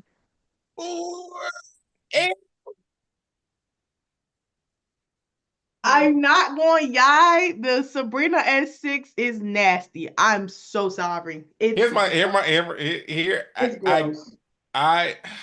No, I can't buy into it. She played so well in the regular season, but she played so bad in the playoffs. No, she did play. She did play good the whole season, the whole regular season. The season she looked like an MVP her chain though in August, so we don't remember that. And she looked like an MVP candidate. I guess. Okay. To be fair to I'm her, not gonna lie, y'all. It's okay. She has some signature playoff games and moments in the finals. No, she only has that fucking moment when she hit that 3. And No. She get that shit off. She did. Who they play in the first round? At Dream. Didn't there was a game where she gave y'all like 30 something? I don't want to talk about it. But I know there was a game. No, she's not getting credit for that because the Dream were bad. No, but there was a game where she also gave us 30 something. She stank. Okay, no, she's not getting fucking credit. She gave us 30 something in the playoffs too. Honestly, y'all were bad too. You could only play 2 rounds before the finals. It ain't her. That ain't her fault. It's not her fault, but you acting like the Aces were like, bro, y'all was in there hobbling on one leg. So okay, I would have questions. So I think that I will say that she played a great regular season, like damn near flawless. Like she was like an MVP candidate at one point. She played a good playoffs and a bad finals. I cannot say she played bad in the whole playoffs. She played a good playoffs and a bad finals. So this I understand. She opened up the floor for herself so much this year. I can respect this. It's funny as hell, but I respect it. I would respect a 10 seed of a 10th place. Somebody in the chat said Ka is too high, and I think that's a little diabolical. Ka actually probably should be 6. No shade. No shade. Well, wait. Okay. No, Well, listen. but To I'm just me, saying, hold on, I gotta just say this other thing. Why is Neka Conway too high? at 7 is kind of threw me off. Not saying that she don't deserve it, but I was shocked to see it. okay, I'm not gonna lie. I would have NECA at 6. I respect that actually. I respect that. Cause crazy sleeper pick. I respect. I think I'm NECA fine with that. NECA might be. I was gonna say she might be the most underrated like superstar talent in the league. Like maybe it's AT, but Yeah. like I think I'd have NECA. I think I'd have NECA 6. I think they go for underrated band for band. I think they're underrated in different ways. Yeah, this nigga said Neka shouldn't be top 10 either. You're not watching, buddy. Get out of here. Get on.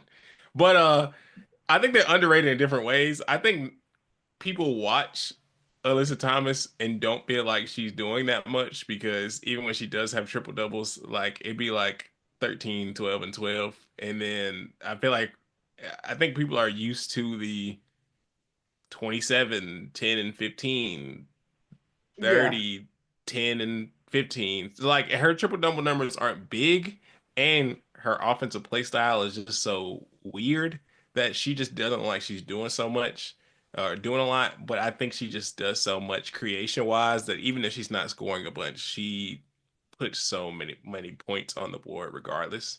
And I think NECA is underrated in a way where like people just don't talk about her at all. Like she Part of just that is because of what happened to the Storm this season. Like they had Yeah. such high Yeah. expectations and they Yeah. kind of fizzled out at the end. Like it was like when they got that first round series against the Aces, everybody knew. Like it was like, okay, well, it's gonna be Yeah. over for Seattle. But they started to kind of look bad before that though. Like as soon as they Yeah, came back, like from they had tailed like, off.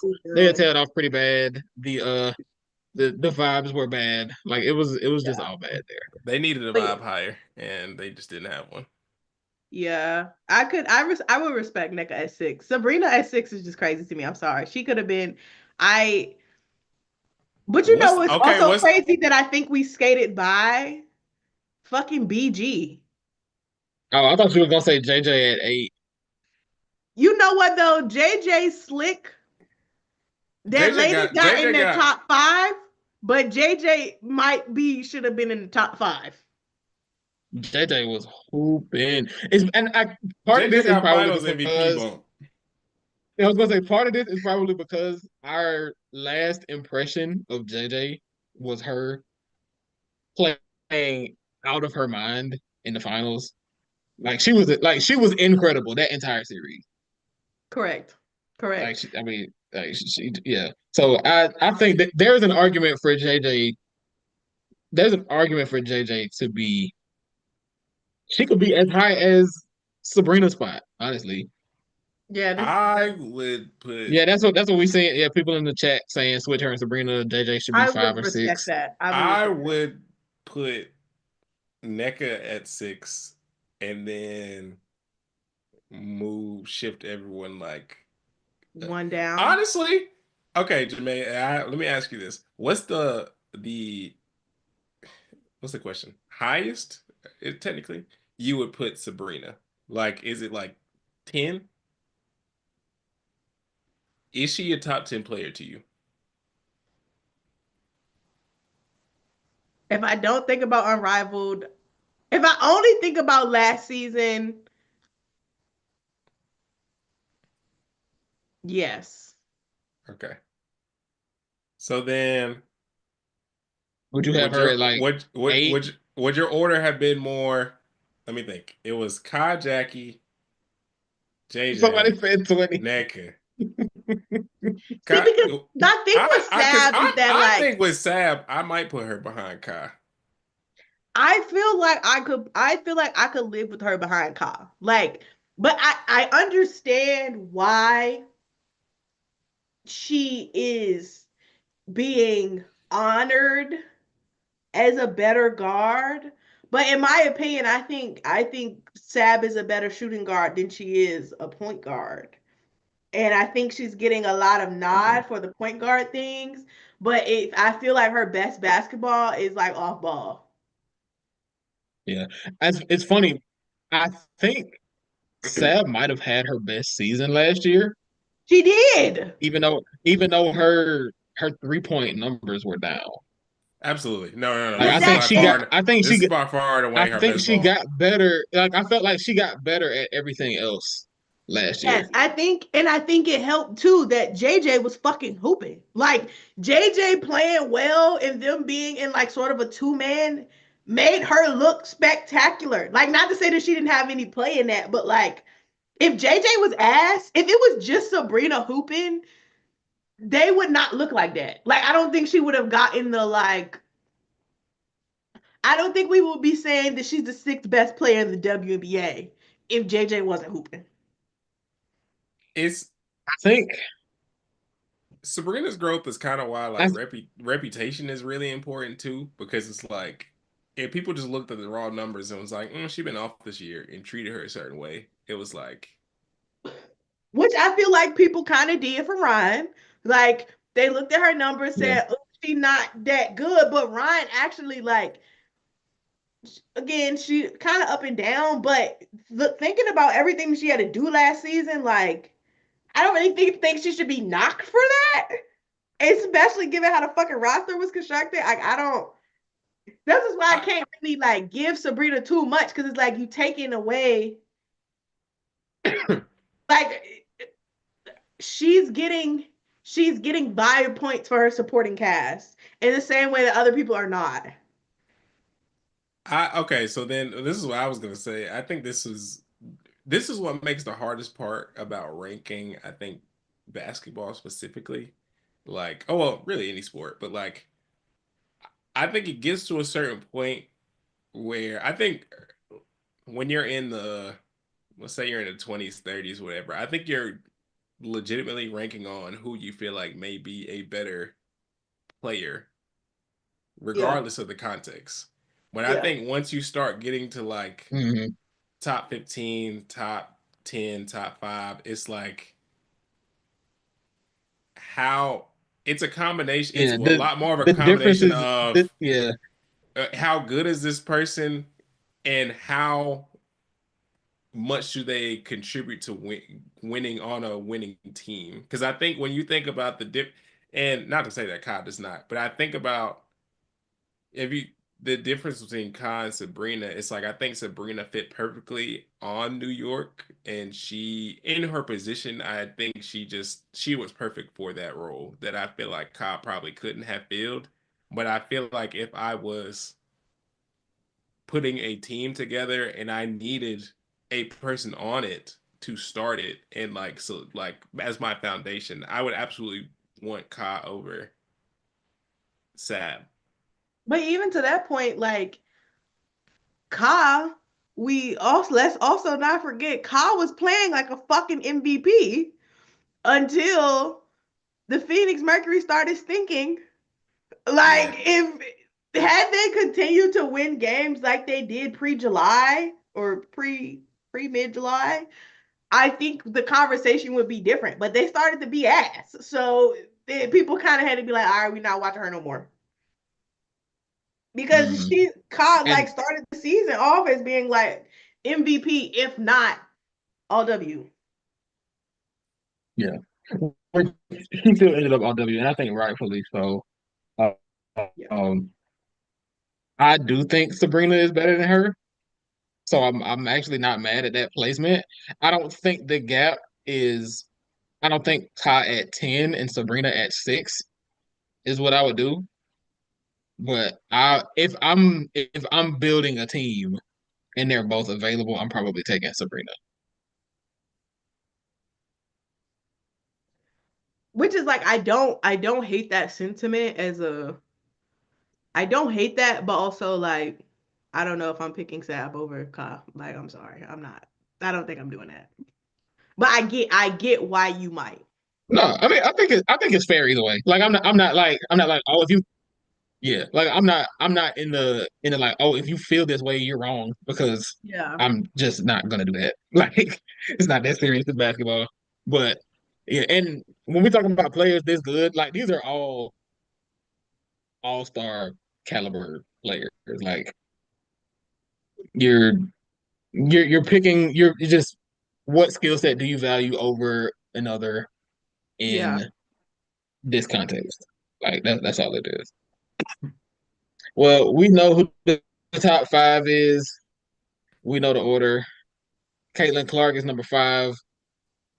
Alyssa Thomas is number 4. I just want to say, Brandon I Stewart is think 3. Stewie ass should have been 5. Bro, Stewie be getting so many bro. It's like she make me mad because it's like she's still Brianna Stewart, so she's still gonna average fucking 10-8 or 15-8 or whatever the fuck. And so the numbers are on her side, but the way how nasty she played basketball this season is crazy. I She think had a really rough, like she had a really rough shooting season. She did. if she come back this season playing the same way she played majority of last season, and not to say that, of course, she did not play bad, like by no means. Brenda Stewart is still Brenda Stewart, regardless. She did play bad, but I guess it's the bad in Stewie. It's Stewie bad. It's not bad. Yeah, It's Stewie like, bad. It's Stewie like if I bad could is get you like, on, if I can yeah. get you on my team, I need that for real. Like still, regardless, like I'll throw in whatever to get you on my team, but it's not like, yeah. I think that 3 uh 3-woman race of best player in the league that they be trying to put her in, I think that shit did. I just Oh, she's Well, I that absolutely. think that shit big over. yeah, I do think it kind of got to a point where people stopped saying, like, it went from Stewie and Asia 1A 1B to, it went from that to Asia's 1, and then Stewie is 2A and Fee is 2B, and then it went from that to Fee is 2 and Stewie is 3. And The now Like transition happened so fast, bro. and now Stewie might be like 4 or 5. and it was Like like, I and don't all know of if that Stewie is better than happened. Alyssa Thomas.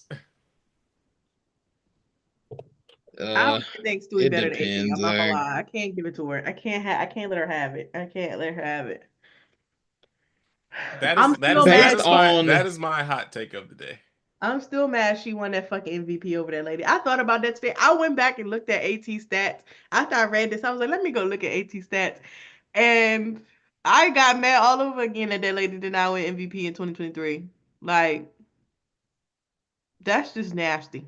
Yeah, I thought AT should have been MVP that year, which is funny because I think didn't there was something weird about the first place. Didn't she have like Oh, more she first place had votes? yeah, she had Yes! most place, She had the most first place she votes. She had didn't the she didn't most have enough first place she didn't and have third enough place second votes. place. Yeah. I was like, y'all She didn't ready have to enough get this? second place votes. That is So That is basically so nasty to lose MVP because you didn't get one more second place vote. Are you dumb? Like, that shit make me mad every time I think about it. I think it was because people who had Asia first, people who had Asia or Stewie first automatically put the other one at 2 and Yeah. instead of anything else. it was like it was clear that it was like everybody either had AT1 and then whatever, or it's like having somebody either first or third on your ballot is kind of funny because it's just like, It's confusing because how Like, the fuck did we get there? People took that 1A, 1B thing entirely too far. They was like, If Stewie, they were like, yeah, if I put Asia as my number 1, then that means Stewie's the second best player in the league, so she has to be the second, or vice versa. It almost felt like everybody was like, Stewie's number 2 regardless. It's like, you didn't do fucking enough to be the number 1 girl, but everybody was like, yeah, she kind of did something. We're going to give her another number 2. How the fuck do you win off of most second place votes? That shit is so annoying. Like, Kathy should have rescinded that shit. Yeah. It's funny because the voting process for those awards always get kind of they get kind of strict because I remember I think Mark Schindler, I'm pretty sure he was like very open about his ballot. I'm pretty sure he had Asia winning the MVP that year. I think he had Asia at 1. I can't remember who he had second though. I think, But yeah. I Which, could like, the Asia, I mean, I think for me, like, I thought AT should have won it, but like, to me, it should have been Asia AT. Like, Stewie again in the context of the New York, or the Liberty, and even just in her own career, she had a great year. Okay, the girls were, all 3 of them were breaking records like back to back to back, just like franchise records. They were just, it was happening over and over. But it's like, there was never a point in the season where I was like, yeah, Stewie looked better than both of them. Like, at no point did I feel like that. Yeah, it was see the thing about New York had such a weird context that year, and it was Stewie was kind of the safety valve for that team because Yeah. stuff would break, like plays would break down, and they'd just be like, "All right, Stewie, get us out of this." And more often than not, she get a bucket. That's what she does. But Yeah. yeah, it was so. But yeah, Stewie is third on this list. Nafisa Collier is number 2, and Asia Wilson is still number 1. I will Now, say, The picture, I'm cracking up. for number 1 being her scoring on number 2 is crazy. Hilarious. I didn't even notice that at first. The funnier thing is yeah, that that's pretty funny, played actually. basketball, and So she hasn't played basketball all year, and she's still the number 1. I think there's some bias here. I'm just joking, guys. It's a joke.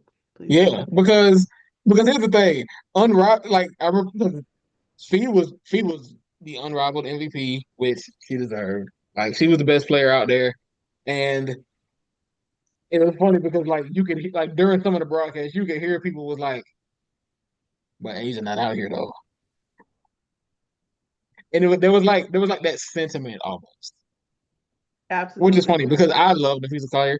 I love Nafisa Collier. She had a great season last year. Um, she won Defensive Player of the Year. Minnesota made the finals. They skyrocketed last season, and I feel like they're in position to make some more moves this year. I don't know where I have them finishing yet, but one, I just the way that Asia played last year is like y'all see the numbers right here. That's unreal. Bro, like, Like how do you even come 26, back from that though? like she averaged that. Like that's like I'm looking at it's like basically 27 and 12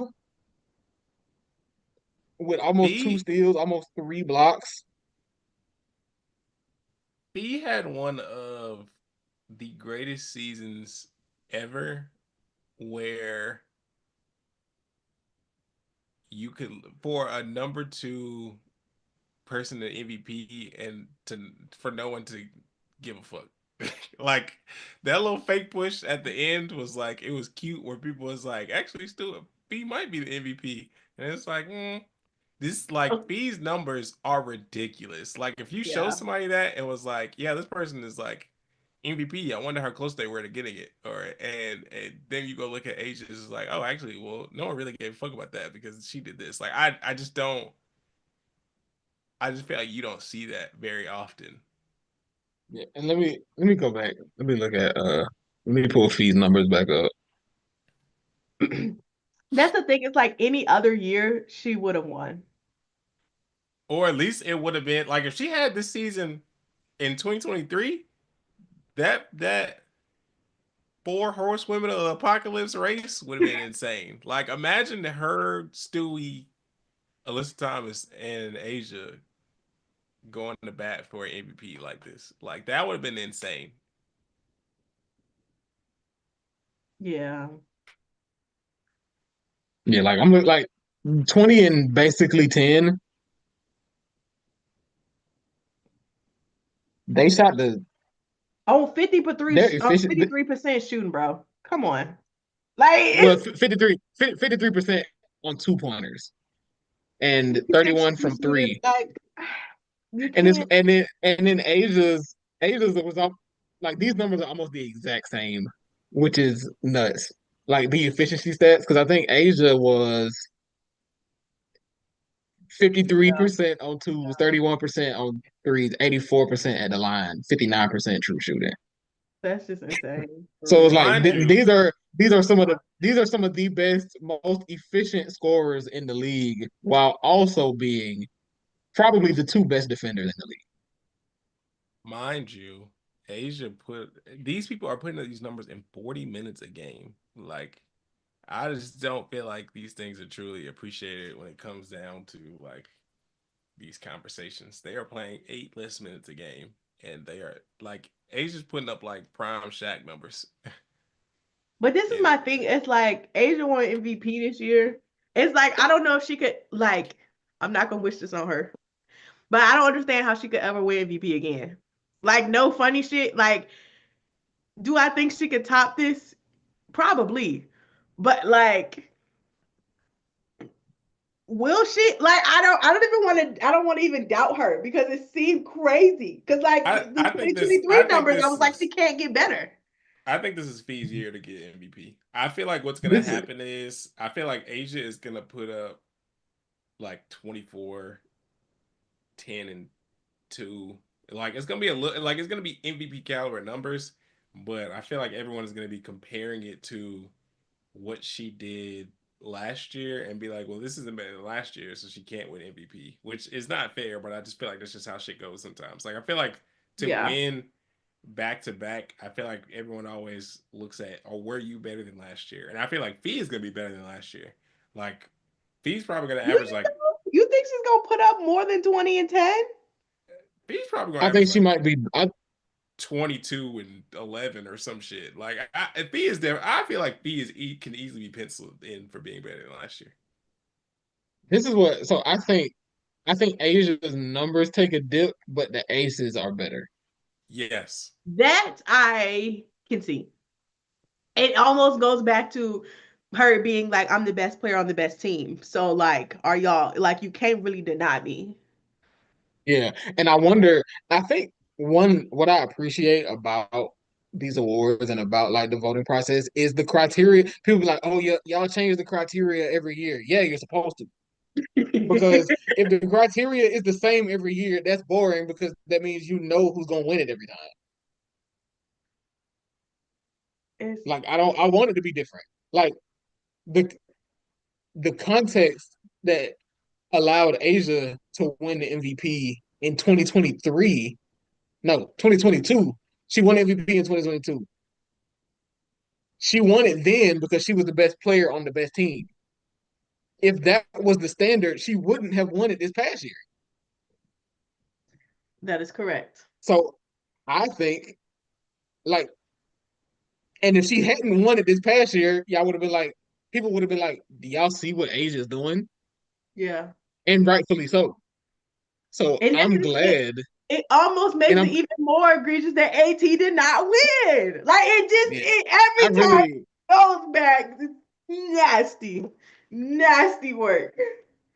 yeah, I'm disappointed uh, again. I would have liked to see AT win it. Like she had one of the best seasons ever.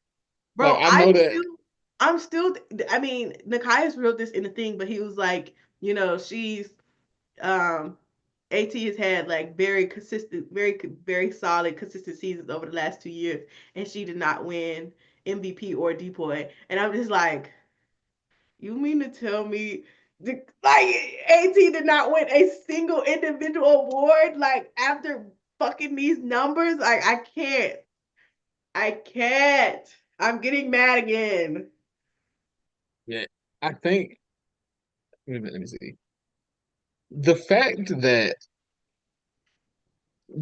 AT has never won Defensive Player of the Year It's just crazy. And that's what I it was just don't saying feel to right to me. y'all. That's why I asked y'all that question last week of should the best defender come from the best defensive team? Because hello. Yeah, it's just fun. Like I'm looking at it. It's the fact that she's made 6 all defense teams, Ain't no and D-boy award. It's nuts. in two of those times she was first team and has never won Defensive Player of the Year. It's just it's just a little odd. That's how I would put it. It's crazy. And that's what I'm saying.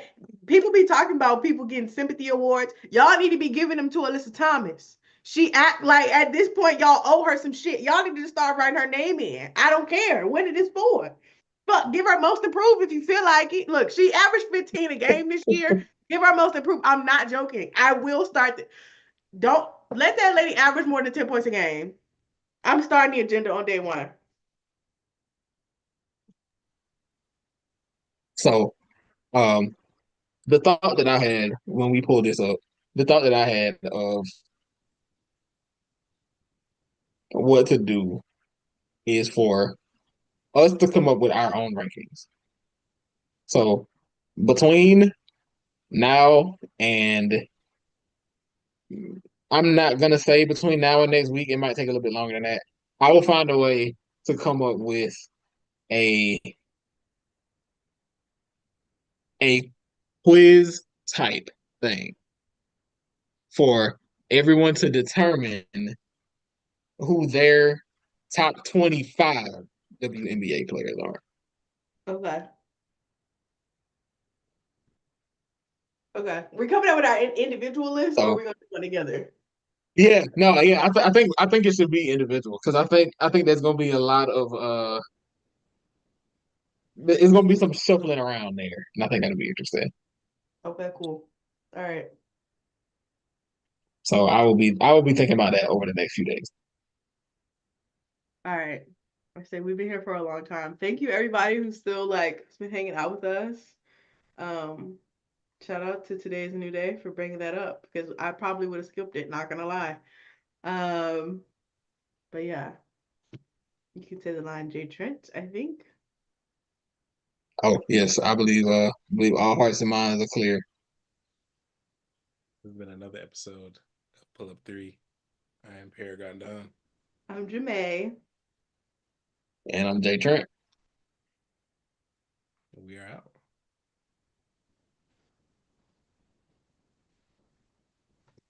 Okay, it's over. You see San Diego